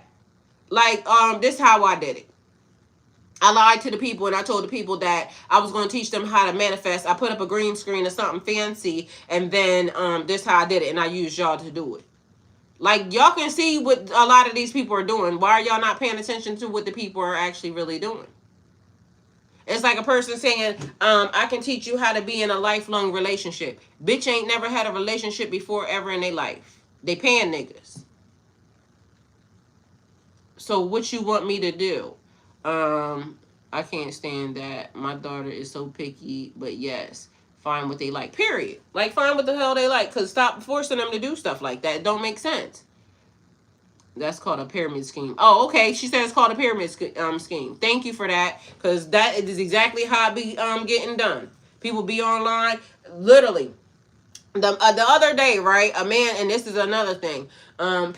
People just do what they do, for whatever. So today is about choosing peace over people pleasing, alignment over attachment, self-respect over approval. Thank you. Oh, hey, thank you. The awesome Davis Carter. Thank you. So alignment over attachment, self-respect over approval. Let your clarity guide you to your next move. Let your boundaries speak without guilt. Let your self-respect be louder than your fear of losing people, because fuck them people. And I already said everybody's not meant to go wherever you're meant to go. Everybody's not going to be wanting to do the thing you want to do. I said, if you're at the crossroads and your people telling you, God telling you, you got to go right, the people telling you, you need to go left. And you saying, no, my assignment is to go right. But they saying, but it's shorter to go this way. I promise you, da-da-da-da-da. What you going to do? Because if you go this way, you just basically ignored everything God told you to about your assignment. You listen to them. You let them control your journey. Why would you do that?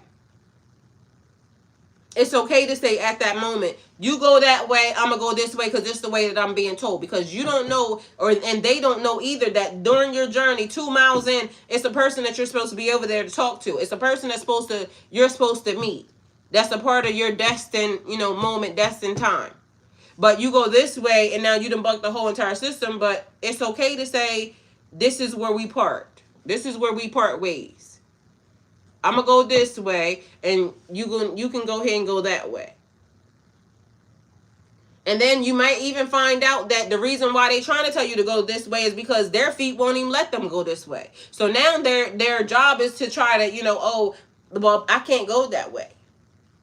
I told somebody had a dream one time, and they ended up telling me about it. And they said that, what did she say? The girl said that I kept telling her, she had a dream about me, and I was at this building. And so at the building where we was, I gave her the address and everything. So she said she came and she couldn't find me. But mind you, we were at the same building because they told her that she didn't have the same access that I had. So whereas she kept trying to get where I was, and they told her no. So she got to the building. She was able to get into the building, but she wasn't able to go to the location where I was at. Mind you, people be knowing. This was somebody else's dream that they told me about. So people be knowing. Or they be sent to give you a message like, you know what I mean? You already hearing it, but this is also confirmation. This person don't exist where you're going. Or they can be at the same place. They just don't have the same access that you do. It may be this, it may be that. I may be over here, this person may be over there. Take it how it resonates. So I honor what I've outgrown. I stand in my truth. I choose myself without unapologetically. So I choose myself without apology. So one of the things that I keep asking is, why is it that even when people can see beyond, certain situations, like when I said God existed before the books were even given, right? I keep asking, why do people still do the same thing? It's almost like, and I don't know if that's being said right. So everybody does know that God existed before the books. But for some reason, it's almost like the people will put the books as being more important than God. And I don't understand that.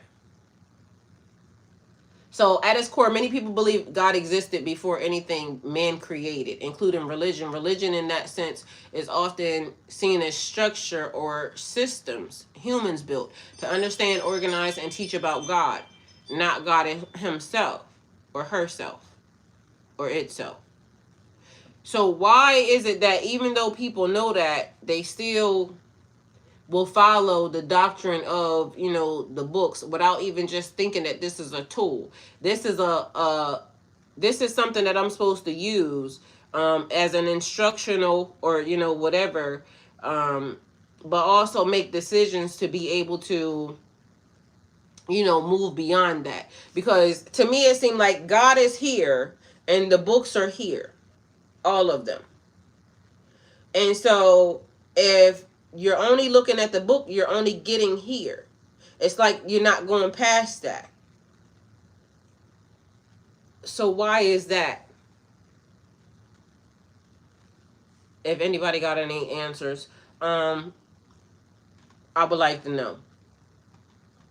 And also, why is it that during the growth and ascension, excuse me, it's like Enoch. In the book of Enoch, Enoch ascended into heaven with God alive. Didn't have to suffer a death or anything from what it says, right?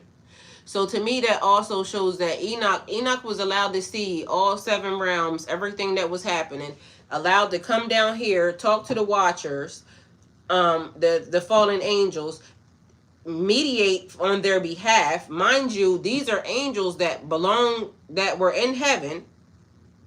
Enoch was a man, and somehow Enoch became the intermediary between God and these angels. So Enoch was able to see past, beyond, and also still even know that even those angels that existed in heaven, because the person was created in God's image, so that still made him. Let me show y'all what it says.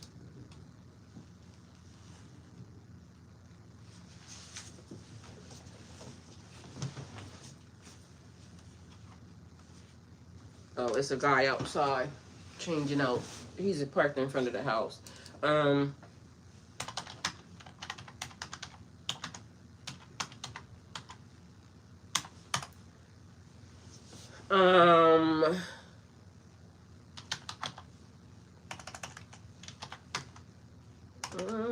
Why did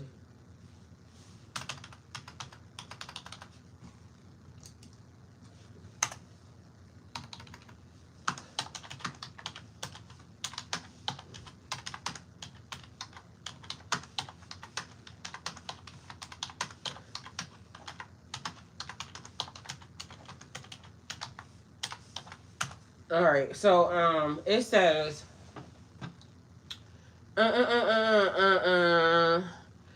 so the context, in the book of Enoch, there's a group of angels called the Watchers. They descended to earth and corrupted humanity, teaching forbidden knowledge, metallurgy, magic, astrology, and taking human wives. Their actions angered God. He declared judgment upon them. The Watchers realized they couldn't plead their case directly before God. They were no longer in a state of grace. They had rebelled and broken divine law. So they sent Enoch as a mediator between. He was righteous, blameless, and still walking with favor with God. He could speak to God directly without being destroyed or condemned.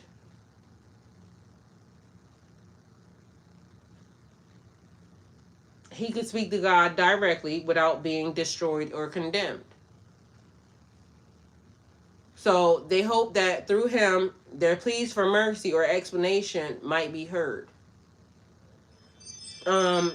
So what this shows spiritually, even beings with immense power cannot bypass divine law. So maybe that might be the thing. Maybe people might not, I don't know, because I never had a problem with talking to God. And so I don't know, do y'all have well, maybe that might be the reason why people come in here sometimes and they say, well, how do I talk to God? How do I pray? I done had a grown ass nigga say they don't really know how to pray. Mind you, it just be like regular talking.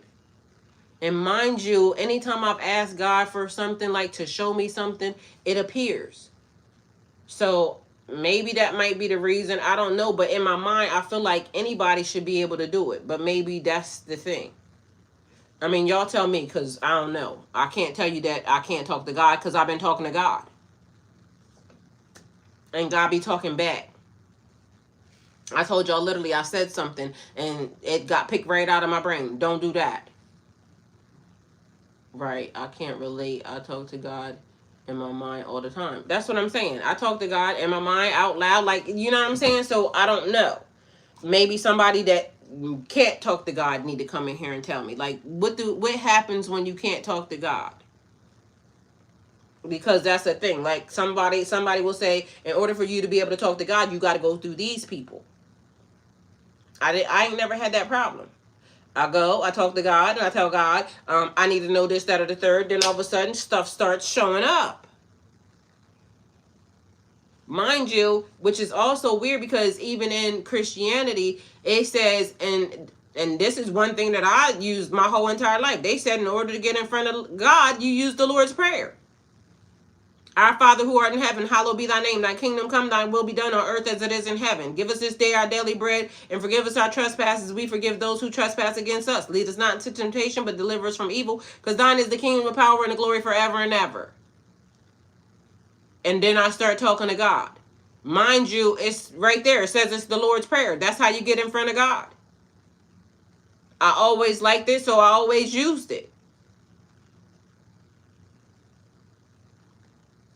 So I'm confused because there's things that say you can talk to God. I don't know, because again, I can't relate to that. So maybe it's a thing. Maybe I ain't never been kicked out, to the tune of, but I have been kicked out to where I thought God wasn't listening. So that was a thing. I have had that experience. But then come to find out, even after, I did what I did and then I started doing the things I needed to do, come to find out, got the message like, I was watching, but, I just wasn't. So I would still be praying, even, if it was on deaf ears. But come to find out, it just wasn't. It was still, you think you can do something? Well, do it. Show me that you could do it. I mean, I did it, but, and then in my mind, I told you, I think I make God laugh because even in the midst of, it's like your parent or anything else. Like, you can disappoint your parent, but I don't think you disappoint your parent enough to where it's like, I don't know, because, there are some wicked-ass parents, but in my mind, I be thinking of it like that, and then when I do stuff, I think I make God laugh. Like, this girl is at it again. Yes, Lord, I am. Here I am. Just like I said, over here brokering deals with God at this very moment. Please and thank you, God. Get them. So I don't know. Somebody tell me. Anyway, so he was righteous, blameless, and still walking in favor with God. He could speak that to God directly without being destroyed or condemned. They hope that through him their pleas of mercy or explanation might be heard. Even beings with immense power cannot bypass divine law. Righteous intermediaries, I always ask, do you think God lets comedians in heaven? I do, because I'm telling you, like, I swear I be making God laugh. And at the time when it be happening, I be thinking, like, yeah, God is definitely, like, I can hear it. Because, again, I be doing stuff. And so, to me, I make God laugh. Because he hides how he was headed my way by the time I made it to where he was. Right before I came in here, I had to get my dog from the other side of the house. I said, God, thank you for helping me get him. Period. Listen. So I don't know. Like, I don't know how people feel like, even the angels. Like, to me, I feel like I don't know, because again, there still be truth and a lie.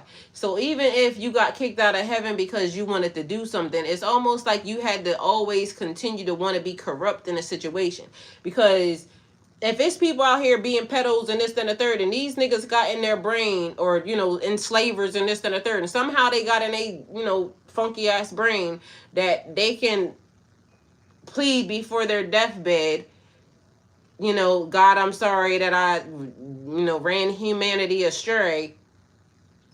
And they think that God is going to be merciful on them, even though even in the book of Enoch it tells them that they still got to go through levels. They still got to go through what they got to go through in order to, because they have to still atone for it. That's the thing. And I don't know if they know that, but literally you still got to atone for what you did.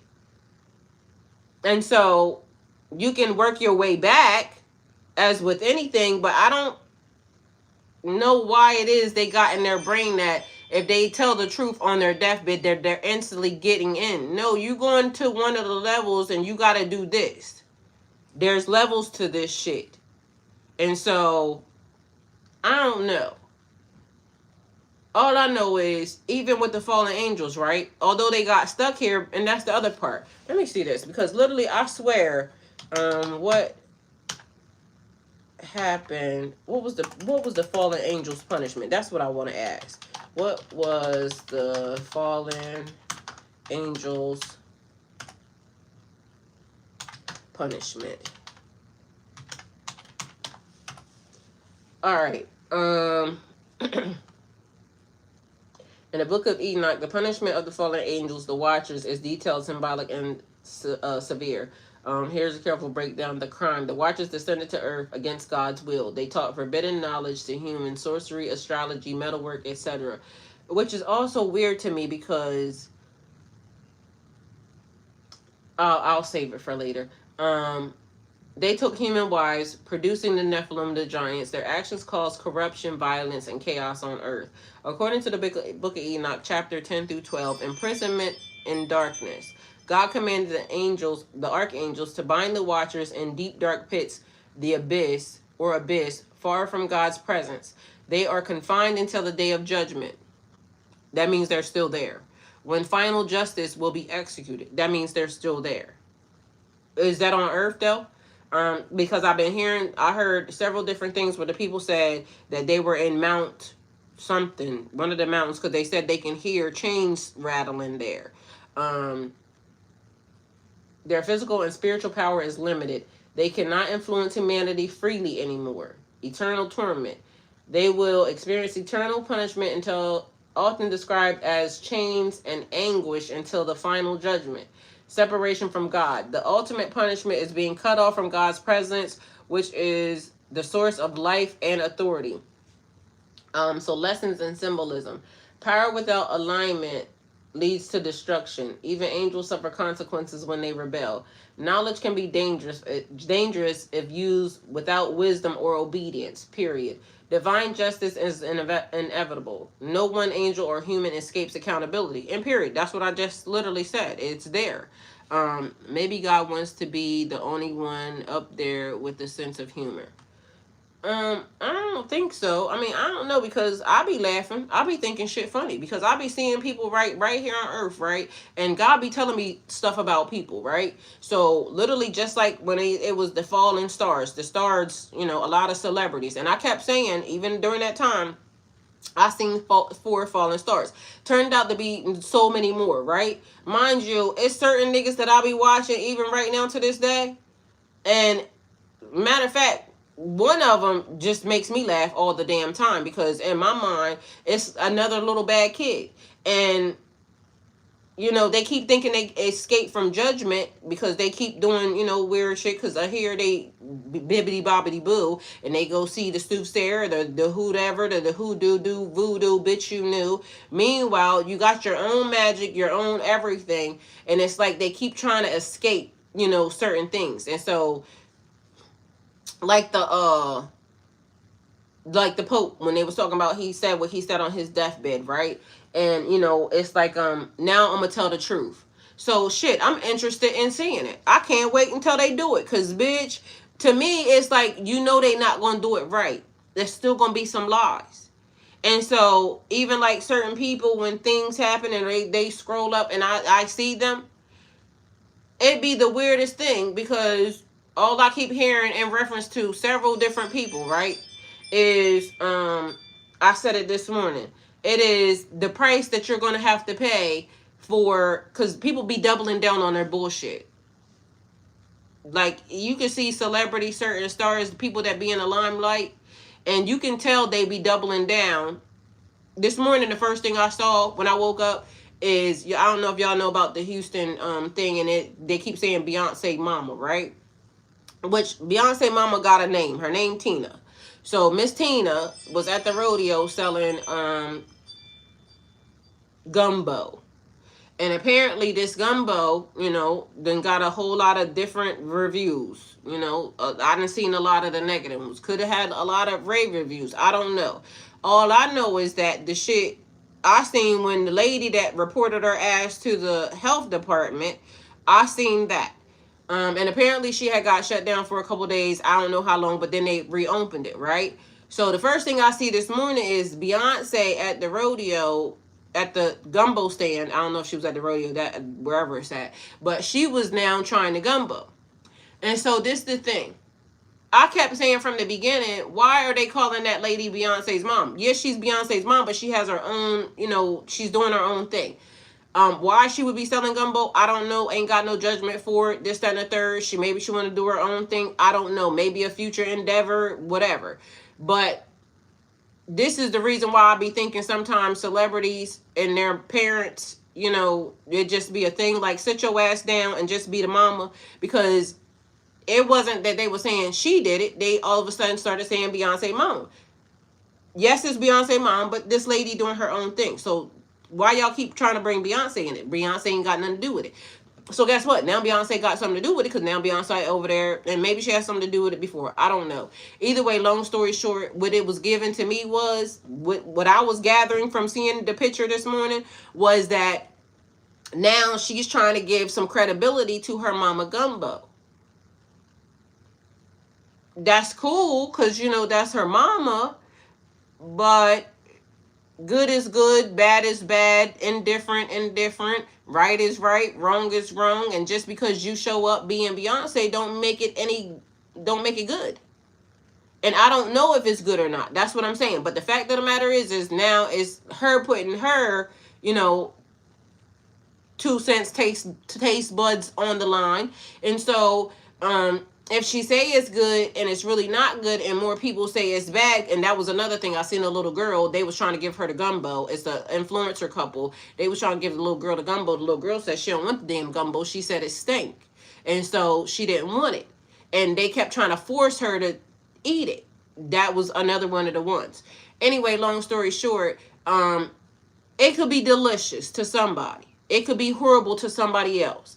It could be, to anybody else. But the fact of the matter is now she get ready to try to put her cosign on it. And if she put her cosign on it and it is horrible to the majority of people, now they're going to be looking at her crazy, because why you over here lying? Because that's your mom. And she may not be lying. It may taste good to her because she may have grown up eating that and she might not know no better.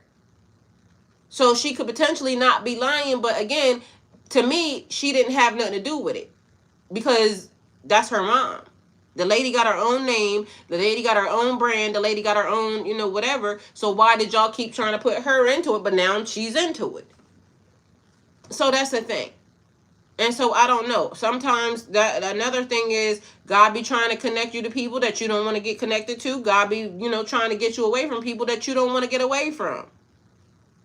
And then we have to have some discernment. And then shit starts to happen in between. Because, God done told you get away from somebody, and you be like, oh, I love them. I don't want to, leave them because this, da-da-da-da. And then all of a sudden you start suffering the repercussions of whatever this, individual is doing. And like I said, even the person, like I see this one person, the person they connected to, this bitch is dead. But it looked cute. So just because it looked cute, somebody may be thinking, oh, that's cute. But look at them.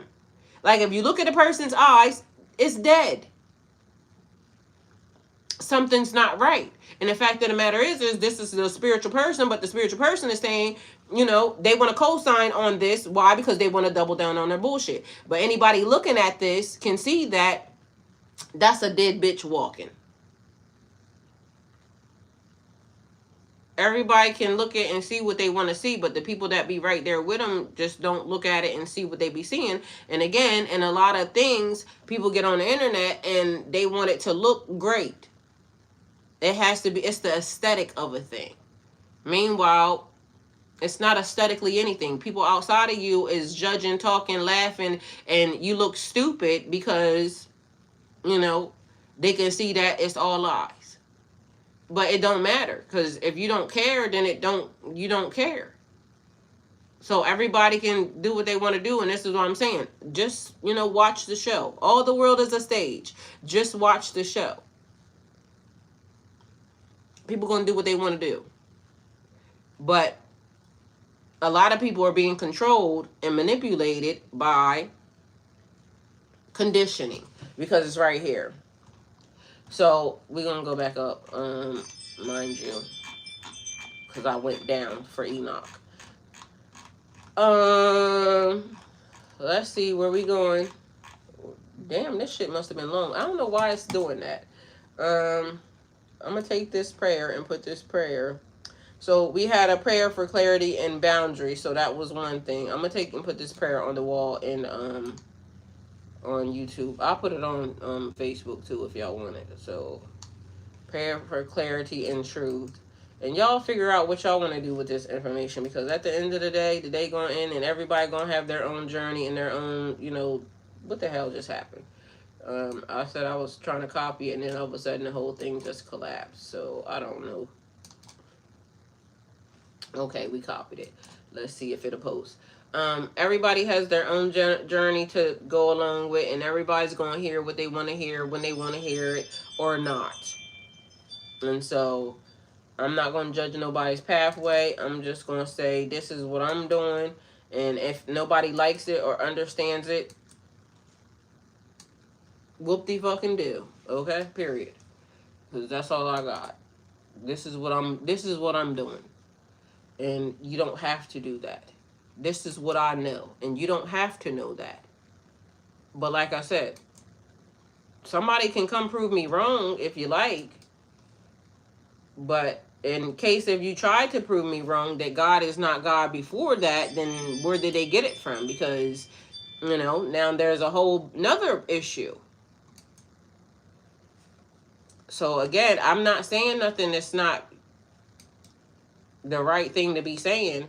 All I'm doing is being very aware that, oh my God, why did you do that?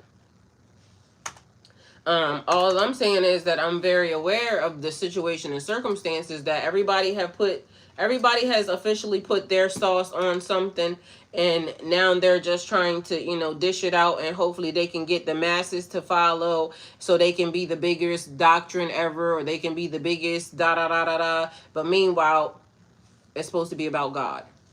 It's supposed to be about God, and it's not.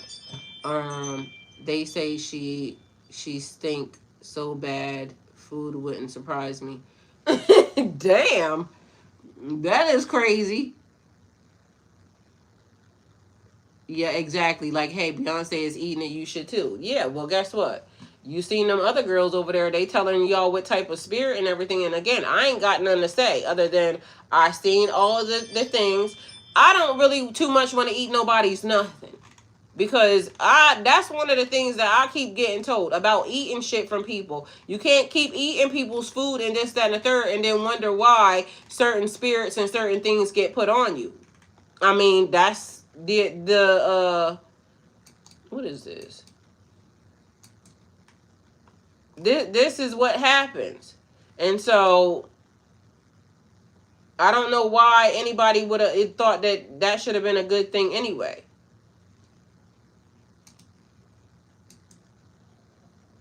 That's all I got to say. Because in my mind, I was thinking, why is she doing that? Because I don't think she has to do that, but, I'm going to stay in my business, in my lane. People do what they want, because guess what else is being reported?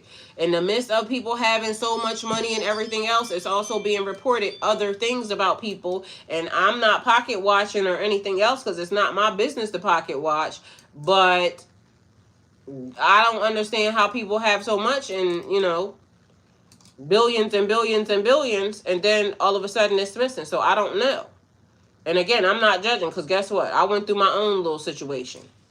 And so I had some money at one point in time, not as much as they had, but I don't know. All I know is it sounds like some situations is hitting the fan, and so everybody is trying to make their great, way into, segue into something else and pivot point into something else. I'm not judging, but also I hear that people are definitely coming under attack in certain ways, but the universe is definitely making changes. And so it's not nothing new, because remember we talked about a wealth transfer in life. Some people sold, things, and other people, because I got told I don't have to do that. You don't have to do that. God will put you in position to, just be. But, other people may have felt like you got to sell something in order to get somewhere. And now you starting to realize God don't take nothing away. Anytime God gives you something, it don't get taken away. When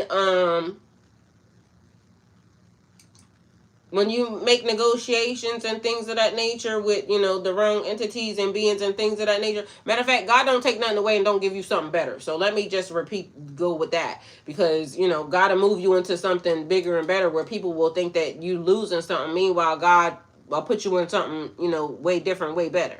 So that's the thing. But the way this is going down, it's looking like, other stuff is happening behind the scenes that maybe, other people may not be privy to. But I don't know. You do all the wrong things. Like, can't nobody convince you to be something that you're not. If you were a child predator, you was a child predator from the beginning. And that's just on that. And I ain't saying nothing about nobody. I'm just saying in general, if that is the case, that was already the case. You're not going to get nobody to convince you to go and do some shit that basically, is against your everything, your morals, your values, your boundaries. Shit, I be having problems with niggas that be fucking grown and be a certain age difference away from me. I be having issues with that shit. So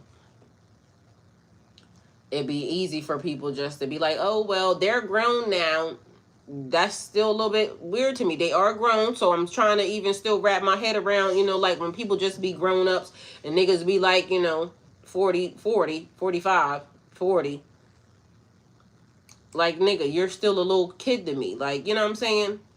But that's because also I'm used to being used by a nigga that's older. So that's another thing.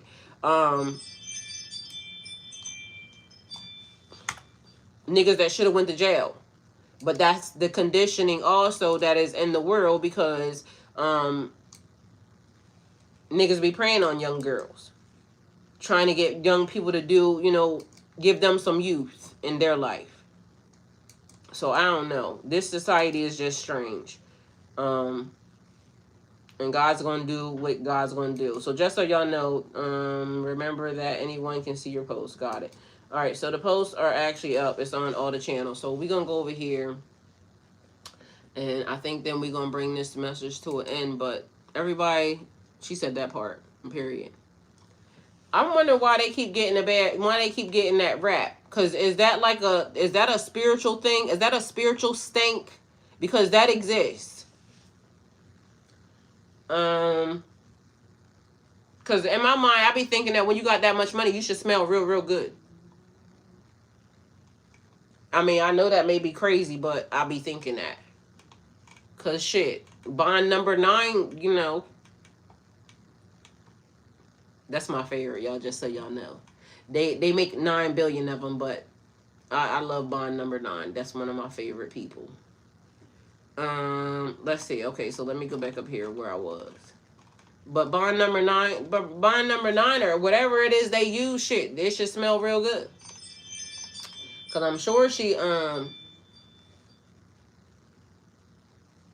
used some type of fragrance. They said Rihanna smells amazing, so, and everybody says that. So I don't know what Rihanna be using, but apparently Rihanna got the key to the fragrance, the pheromones.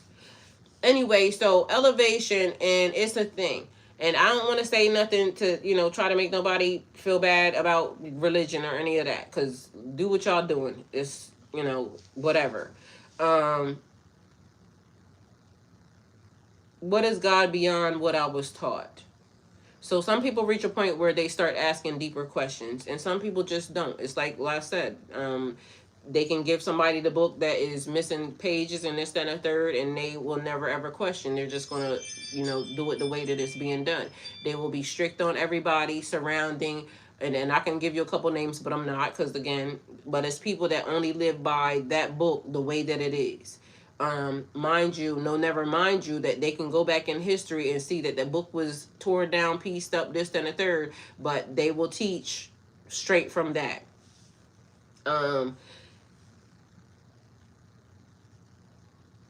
The dead don't smell good. And period, Mike. That's a fact. And just because somebody out here walking and talking don't mean they're alive, because this is a suit, a skin suit, a vessel. You are your spirit. And some people ain't got none. And like I said, I'll be looking at a bitch every day that's right around some people that, and the bitch is dead. It's a thing like, matter of fact, I ain't gonna say nothing. Watch your kids, and even like when they go military and things of that nature, because a lot of things happen to people in the military. And everybody, for some reason in life, thinks that, military is this, then a third. Look it up. Talk to people that have been in the military. Like some people that's really going to tell, you the really, really the truth. And I got a whole lot of family members that have been in the military. And listen to some of the things that they say. Because a lot of them people don't come back the same. And it's a thing. And so people do what they want to do. It's a way that people will say, oh, well, you can do this, you can benefit your life, you can, go to school, you can do this. And again, yeah, all that stuff is great. But if I'm damaged or if I'm changed when I come back, then what? Look at how they treat a lot of them people. Mind you, I was listening to stuff that, they're doing to their own people. And it's weird that, people will go and fight for this country and everything else.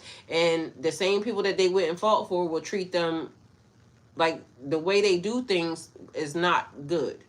So, and some of them people still have nightmares. Some of them people still have da-da-da-da-da, whatever it is, when they come back from there.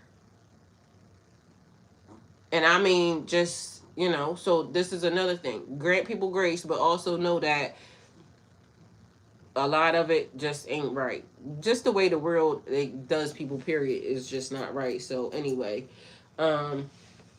the shift doesn't happen on a schedule. It usually comes through life experiences, disappointment with people or systems, personal reflection. So things that you go through, may show you, because a lot of people got away from like, Christianity or religion spirit. I don't want to keep using them because it's everybody. A lot of people that grow up under those religions actually move away from them and they start to seek God for themselves. And so it's like a higher ascension thing when you realize like, these people are trying to keep you stuck, because if the key core thing is God, then God is above that. And again, take whatever lessons, whatever structure, whatever it is that you need, but also make sure that you are being focused on God, because that's the key. It's beyond what they're saying. So others may not feel that pull yet, and it doesn't make them less. It just makes it a different phase, and that's the thing. So like I said, I'm not trying to say anything about anybody, and the message is going to be for the people who know it, understand it, and see it. If you're not there yet, or, I'm not judging. But I'm not wrong in the sentence that God existed before religion. Nobody's going to be able to say that I am. They may not feel that. They may be in that area where it's still, they're still learning, and we're all still learning. We're always going to still learn. Even me saying that God existed before God, I still look at the books. I'm still learning via the books. I'm still using some of the prayers, because like I said, at the end of the day, take what resonates, leave the rest. Take what resonates, leave the rest. Don't get caught up doing something because it says you have to. Meanwhile, you don't feel good about it.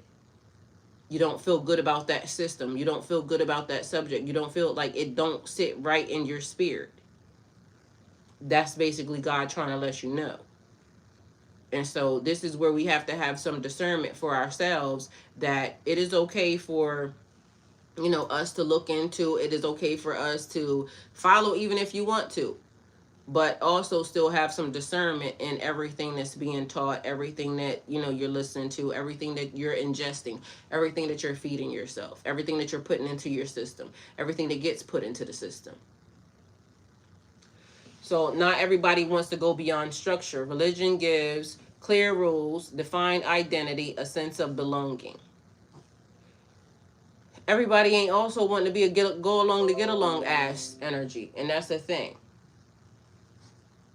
And I'm just one of them energies. Like, I'm not willing to sacrifice really my soul, my spirit, my life, my anything based off of what somebody has said. It has to make sense for me. And also, this is my earth school journey, and I have to know that I did everything that I was supposed to do, or, you know, I learned everything that I was supposed to learn in the process for my pathway. I did everything that I was supposed to do. So going beyond it can feel like stepping into the unknown. And it is stepping into the unknown, because we don't know what is there. We don't know what, but that's also where you trust God at. Like, if you're saying you trust God 110%, and know that if you came to this message because this is where you know that God existed before that, and you're in that area that elevates before they got that and before they gave it out, and you know what's there, what is God trying to show us, and why did certain things come about, and why are we even, you know, here at this moment in time, because we were chosen to be here at this moment in time. Why? Like I keep saying, even in the midst of all the things that are happening, this is a wonderful time to be alive. It's a wonderful time to experience Earth School. It's a wonderful time to be able to see or try to create a change, the change that is really necessary. But this is also during the time of great prophecy, the Great Awakening, the Age of Aquarius. Things that were talked about before actually coming into fruition, and us being able to see it and recognize it. So going beyond it can feel like stepping into the unknown. Some people genuinely prefer the structure, and that's okay. Growth doesn't always mean leaving religion. Sometimes it means going deeper within it. That's also a thing. Elevation isn't about being above others, just so y'all know. So I'm not saying that, you know, but it's also about ascension, and ascension takes you higher. That's what it essentially is. So knowing that a person deeply rooted in faith and religion can just be also connected, but still maybe that's just where they want to be at this moment in time. But they are actively participants, willing participants in seeking God also. So I'm not saying that everybody that is in religion is also closed off, because some people can see that, you know, religion is there. This is what I used, and when it's time, then, you know, they'll do whatever it is they want to do. So again, I'm not trying to, you know, alienate anybody, other than the fact that God is God before the religion existed. So this is another thing.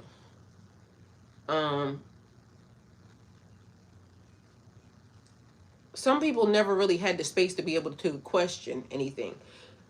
So just imagine growing up in, you know, a family or whatever, and this is what you were given.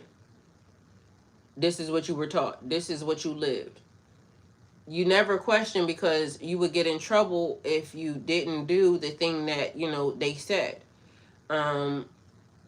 So you never were given, and that's what I said about the kids. So we have to be mindful, even at this moment in time, when y'all are saying generational chain breakers, and that's going beyond that, watching how we are raising the children. Because again, the parents are, and whoever, the caregivers, whoever is responsible for. And so when you're telling your child, eat this, eat this, eat this, and the child saying, no, something's wrong with it, I don't like it, I don't want it, but you're saying, this is what we have. It's teaching a child, because that's the old school way. The old school way was, you eat what I put in front of you, even if it was poison. but these are actual people as well. They have an assignment here.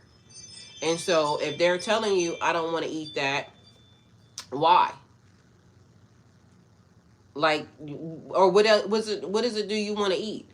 Because there could be a reason. It's like a person was saying the other day, this lady, they wanted to be in the pool, and the animals wouldn't let them get in the pool. Meanwhile, everybody in the comments was saying something else too, like y'all need to get y'all heart checked because the animal may know something that y'all don't know. Sometimes children and animals can see into realms that people can't see. Adult people don't want to see. You have been conditioned to not be able to see. Because if you want to see, you start to look crazy, or people start to call you crazy, or you start to now want to be normal, or what they call normal. Meanwhile, God gave you a gift and you're ignoring it. And that crescent is there again.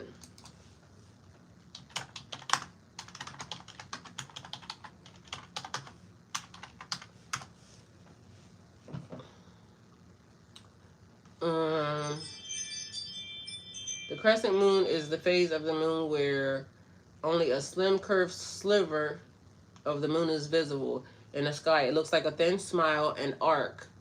An arc is a safety. It's like the boat in the sky or early morning sky. New beginnings. The crescent moon often represents the start of a new cycle, growth, and potential. But something just happened because I told you it's upside down. Intuition and reflection is subtle light encourages looking inward and listening into inner guidance. Transition.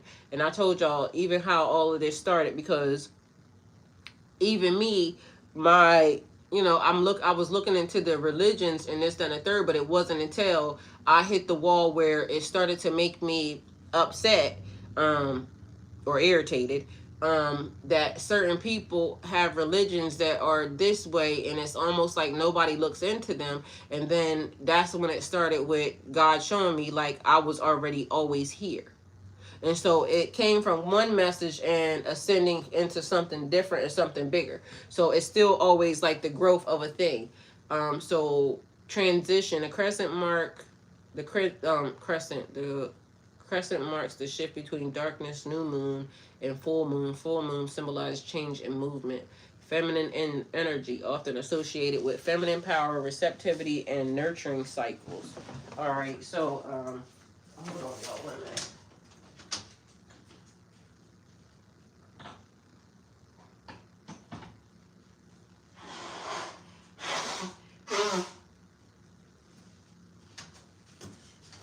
All right, so something that seemed a feminine cycle, but it made me think of menstrual cycle. So maybe somebody is pregnant running around here, which is about to be a problem because it was a bigger issue. That's what I kept hearing when I went to go grab this, and that's what it was basically saying. Somebody creating a bigger issue. It's like when men and women get together, and you be all happy go lucky, and then you bring the kids into the relationship, and kids change relationships. So then a person will be thinking like, oh, this is our bundle of joy, it's the beauty of da da da da da, and then it turns into the same exact thing. Later on, you hate the bitch, and now you got a child with somebody. And it was all the intention of what was behind it, because people do stuff for, other people. It's like being in a relationship and you doing something to make somebody mad.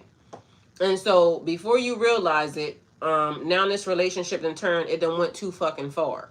And really, it was only about really just making this person mad. But now you got kids in a relationship, and so they double down and whatever. But later on, it still turns out to be the same exact thing. The worst thing you ever met, and worst thing you ever met, or the worst thing you ever done. And now you're starting with kids later. That's a weird ass thing. I don't know. So I don't know what that is, but if you're involved in that, then you go with that. But it's gonna be the same shit as later on. So take it how it resonates. And then somebody gonna be saying it was the worst mistake they ever fucking made in their life. Do with that what you will. Not me. But it's a thing running around here because everybody all of a sudden is, pregnant and having babies and this and the third. And in my mind, all I'm seeing is, why the fuck would you bring more slaves into the world? Because y'all are not paying attention to nothing. Because I would not Ain't no fucking way. But you know, even in the on the good side of that, because literally we're going to have to go through, it's the 7 years, 7 years of this. It's another transition. So this is get ready to start another 7 year transition.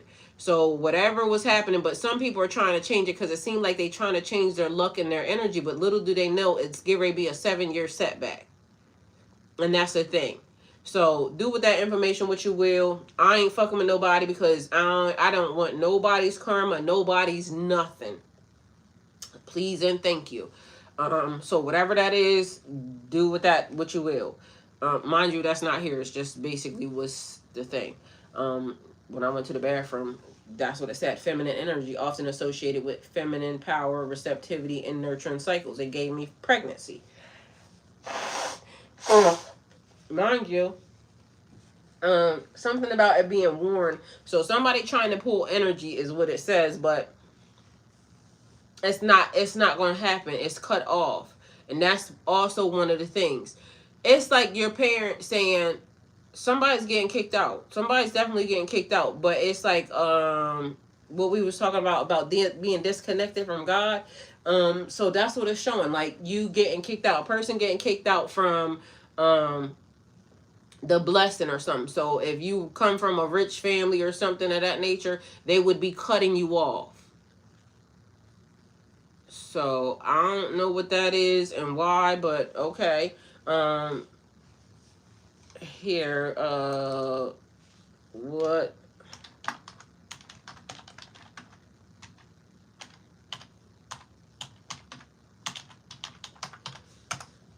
All right, so somebody. All right, so the symbol of the crescent moon itself is not just a phase. The crescent moon is a slim curved sliver, like a delicate arc. It represents growth, transition, new beginnings because it appears after the new moon, signaling the lunar cycle. New cycles, potential, intuition, inner wisdom.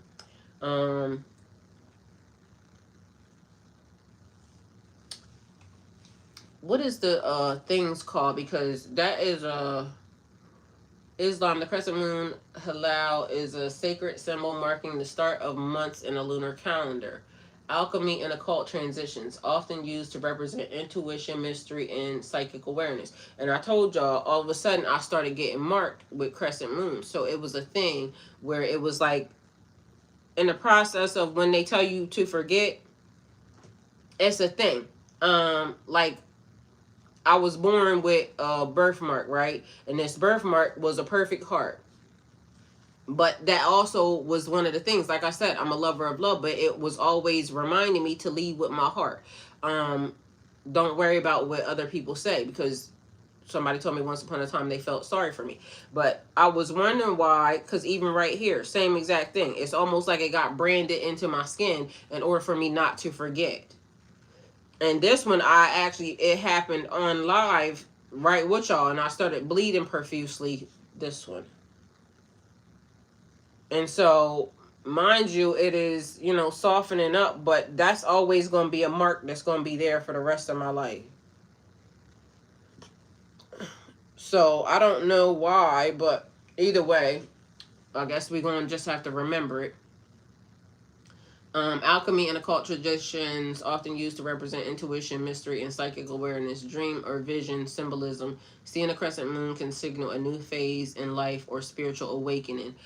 Because for me, and I'm gonna just say this, because whatever it was that you were going through in the past 7 years, it's about to change, right? So whatever you were going through, and some people may still have a year or two to still go through it, but it's also like just giving you the information. So 7 year cycle, that could just be the issue or the thing. But remember, 7 is also God's perfect number.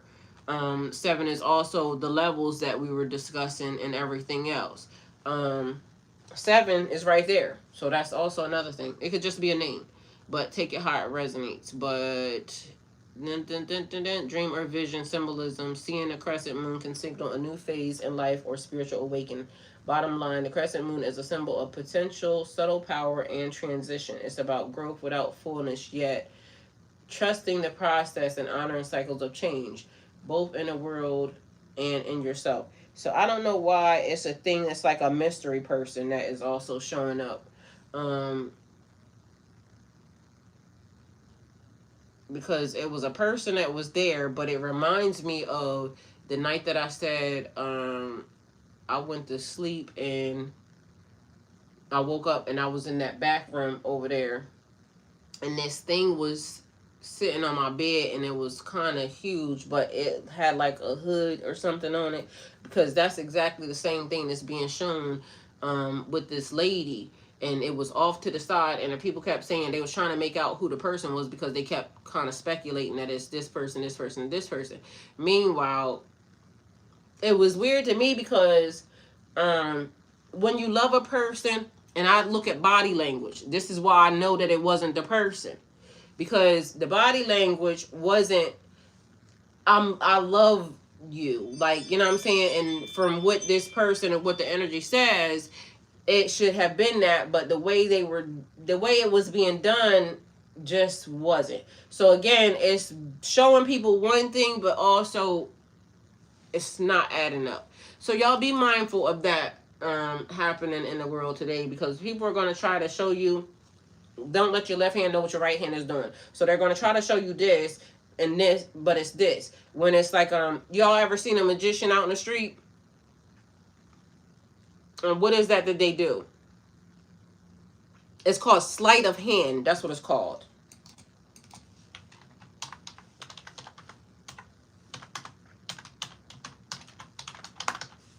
All right, so the term sleight of hand literally refers to dexterous or skillful hand movement used to deceive, usually in magic tricks or illusions, but it's also a figurative meaning. Used by magicians or illusions to make something appear or disappear or mislead the eye. Requires precision, timing, and practice.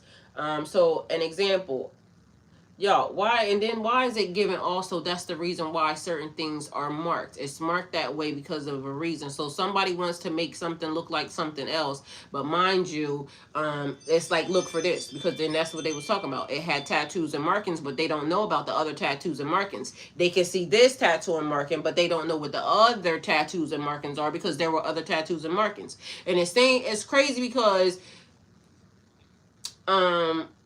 some reason, and I told y'all this before, me and some of my cousins have the same mole, right, in the same place on our backs, right? But mind you, then, and now I'm only saying that because everybody knows it, so it's like a family thing or whatever. Like all the girls, and I think some of the boys actually may have it too, so I ain't gonna say all the girls. But anyway, there's a marking that everybody has, and then it started to be other markings along with that, and for some reason the lady said P on it, so take it how it resonates. But it has something to do with grounding, so I know that's crazy, but it's like when I said when certain things start to happen, all of a sudden glass will start breaking around me, right? But the thing is, the glass was already broke. That's how I got cut. And so but the blood was signifying where you were, who the person is. And so it's like them trying to say that it's somebody, because and that could be pertaining to the people. They said they found their Messiah, but meanwhile, it is if they think it is, but technically it could be the wrong one. Like, this person is marked this way, and I ain't saying that because, again, people can do what the fuck they want to do. I do not care. God is God, and God was God before that. Either way, the point of it is the markings look the same, but technically it's not the same. It's not going to produce you anything. And so a person can be thinking, oh, we're going to do this because we're going to have this special baby, da-da-da-da-da. Not. It's just not. It's not the same. And so there's that, because people will try to push the narrative, and that's the thing. It's like a person saying it's World War III, but meanwhile they started it. Like, literally, it was intentional, but it was supposed to just happen because it was supposed to happen. So they try to jumpstart a prophecy that you can't jumpstart God. Like, literally, God is God before all of these things. And even if you know the steps, and even if you know da-da-da-da-da, it's still not until God says that it's time. And that's what is happening. So somebody's about to be very, very sad. Sucks to be y'all. That's what happens when you're trying to be a manipulator. So a clever deception, trickery, or manipulation in everyday life can describe situations where someone is being misled, distracted, or subtly manipulated. This is the reason why I said keep your eye on God. God was God before any of this stuff was talked about, any of this stuff was done, any of this stuff was even thought the fuck about. God had already existed. Okay? Um, so the politician used sleight of hand to make it seem like taxes were lower than they actually were. So spiritual or metaphorical insight, it is sleight of hand can symbolize illusion, hidden truths, or misdirection because they want you to see this. Meanwhile, hell no, we won't go. Not authorized. Okay, period, point blank. Be mindful because it's a trickster energy that's around trying to do. I told y'all Solomon keeps coming up in so many different ways, but mind you, and transparency and all, protecting all the things, but also manipulating. So what it came to, or what it was shown was the dad. Remember, I said I was watching this thing, and the dad, they had this family lineage, and so over here, this was a special family because of the fact, it was New Orleans, and this was, they had the last name, they were wealthy, da da da da da, this, that, and the third, gifted. The thing is the dad knew that there was a different side of the family that was somewhere, so he kept this family away from this family. The family that they thought was the ones that they was doing all the work. They was doing all this stuff because they was thinking that they were about to do this whole magical ceremony, this, that, and the third. Meanwhile, the dad knew that they were really getting ready to do it with these people over here. These people did the work to find everything, and then this place is where they actually were going. So it's always one person that always knows everything. And they magically tied, for some reason these people couldn't remember these people, but these people also knew about these people, but these people over here had resentment for these people because these people lived, they had a name because it's the same family name, but it was almost like the wealth and abundance that these people over here had, these people over here kind of didn't like the fact that, because they wanted to come to the States too. They didn't, they were in, what is it, Switzerland, Ireland, some damn where. But mind you, they may have wanted to come to, the United States because everybody thinks that this is like the best place to be. I mean, and I ain't saying nothing because I live here. I think it is. Without them, it would be a whole lot better. But anyway, long story short, when they all got together, these people over here resented this family over here. But mind you, they are the same family. But this family over here didn't even know nothing about this family over here. Take it how it resonates. Anyway, sleight of hand can symbolize illusions, hidden truths, or misdirection and lies, because they want to show you this, but technically they're doing this. In a spiritual context, it can represent deception in thought or belief, hidden agendas or within people or systems, the need for discernment and awareness. So this is the thing. Trust your intuition. So bottom line, sleight of hand just isn't a trick. It's a reminder to pay attention to what's real versus what only looks real. Because this is what they're trying to portray. It's the image, the narrative. And y'all are bigger and better than that. Because you have intuition. So be mindful of that.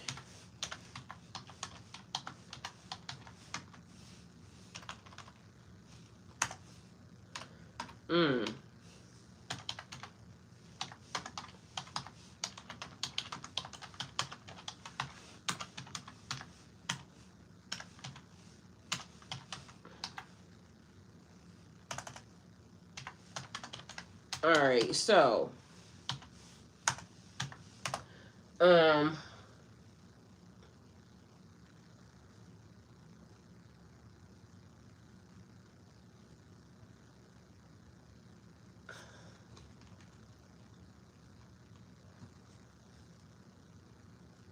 so this is the thing.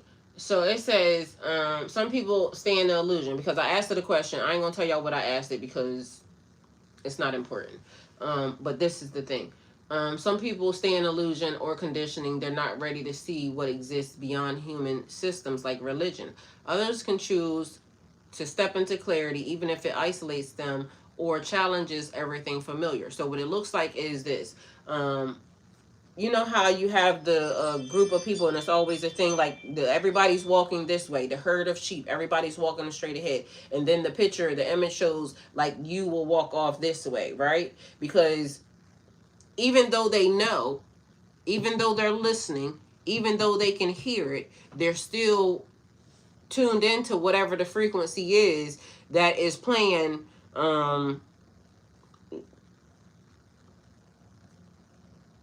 in the background, because it's always something playing in the background. And it's weird because it's a sound, and it could be whatever they have done, but it's like y'all don't hear that sound? It's like a low humming sound that is playing, right? And maybe you can hear it clearly, or it may sound like little Tinkerbells to you or something. Anyway, the thing that I hear is like it's a low hum that keeps playing, right? Over and over again. And then what ends up happening is when something goes, off to the left or off to the right, all of a sudden that frequency starts to play, and then it starts to do that thing within your ear. But if you listen, it's a hum that plays. It's weird because, say like even in your house, wherever you are right now, right? Turn off everything. Listen before you turn off everything, but turn off everything. And then listen. It's the weirdest, strangest thing, because it's not until if they turn off all the power in the house, like if you hit the block of the switch and you're not expecting it, all of a sudden you'll hear everything going silent. But while you're sitting there, it's still stuff that's actually playing. It's like the background noise or the background people. So take it how it resonates, okay? Anyway, not everyone can walk the path you see. Just like all angles, all angels, all humans, all energies, frequencies, divine truth cannot perceive divine truth at the same level or at the same time. So everybody's doing what they're doing. So separation isn't bad. It is unfair, maybe to some people, but favor ain't fair. That's the thing, because some people will say, or it's just not bad. I don't know. Y'all, and it only keeps giving me like, they say it in a way where, y'all know how in Little League everybody gets a prize? That's the thing. Like, it's not everybody don't get a prize running around here. Because sometimes the penalty is death. But even in the penalty being death, the penalty could be life. Because an ending also becomes the truth. So, take it how it resonates. But there's that. All must have prizes. It's that. I have a card that says that. It's on one of my cards, my oracle cards. And it is... Let me see what this is. All must have prizes.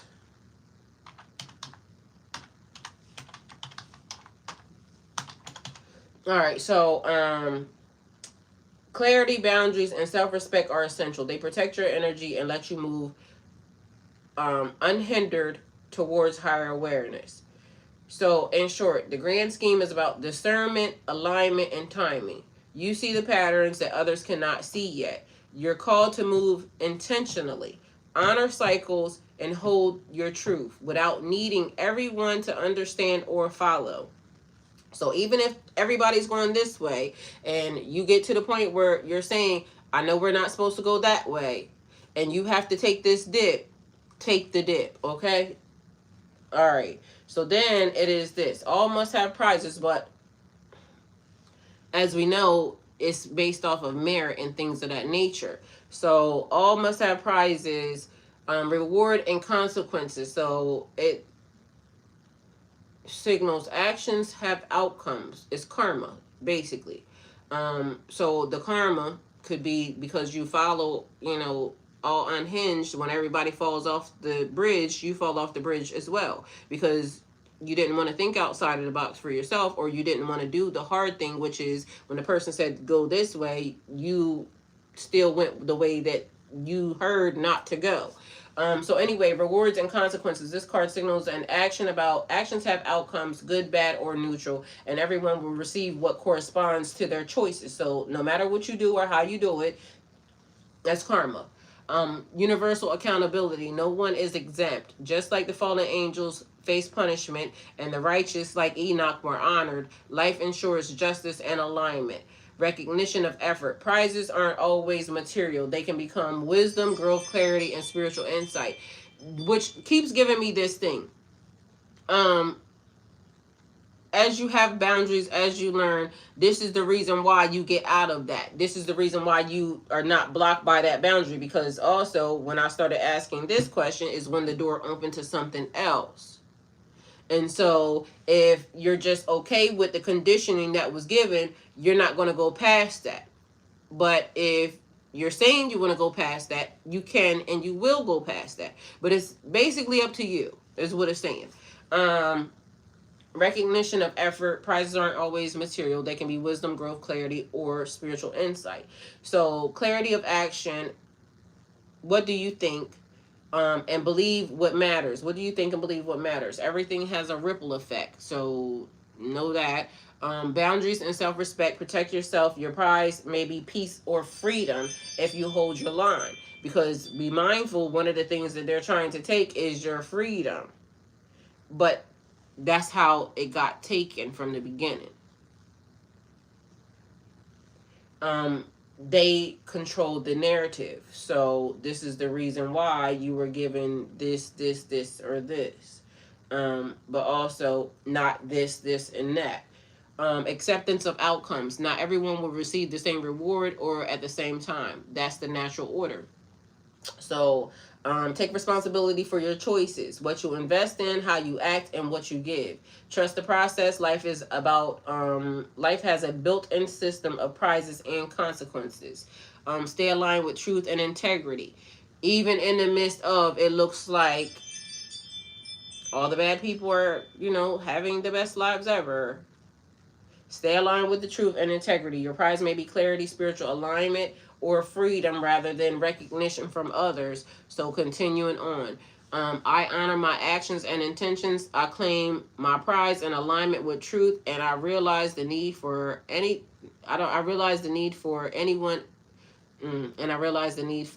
else to validate it. So again, I honor my actions and intentions. I claim my prizes in alignment with truth, and I realize the need. Release. Sorry. That's why I'm saying the wrong damn thing. Release the need for anyone else to validate it. Period.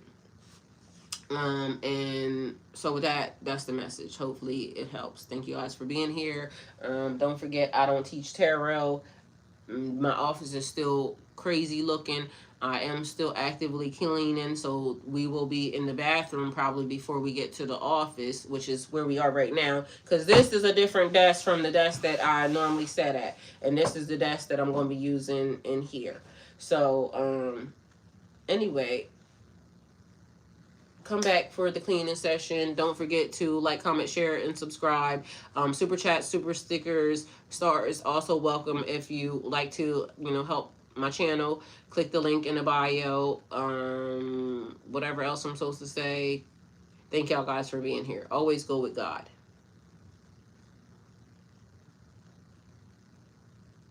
I think that's it. Anyway, I love y'all and see y'all on the cleanup videos, and be mindful a little bit at a time. So if you're cleaning, I'll be back here with you. Thank you, period. If y'all are in the midst of cleaning and doing spiritual protection and this, that, and the third, and don't get hard or down on yourself if it's going slow, because apparently it's going slow in here too. And I was thinking it should have been a whole lot faster to be done, but guess what? There is the energy of whatever the energy is, and I'm just going to keep going. Slow and steady wins the race. And when we're done, we're done. All right. So don't get down on yourself thinking that it should have already been done a whole lot faster. And, you should be this far ahead and this, that, and the third. Just know that wherever we are at this moment in time, whatever we're doing is what we're doing. But we're going to be consistent on getting it done, because that is the key. So again, thank you guys for being here. Like, comment, share, subscribe. And because if you can't donate towards my channel, like, comment, share, subscribe. That's all I need. And just share me out so that way we can get some monetization on here, so I can do the things that I need to do, and pay my bills around my crib and everything else, because I work here. But anyway, like, comment, share, subscribe. Go with God.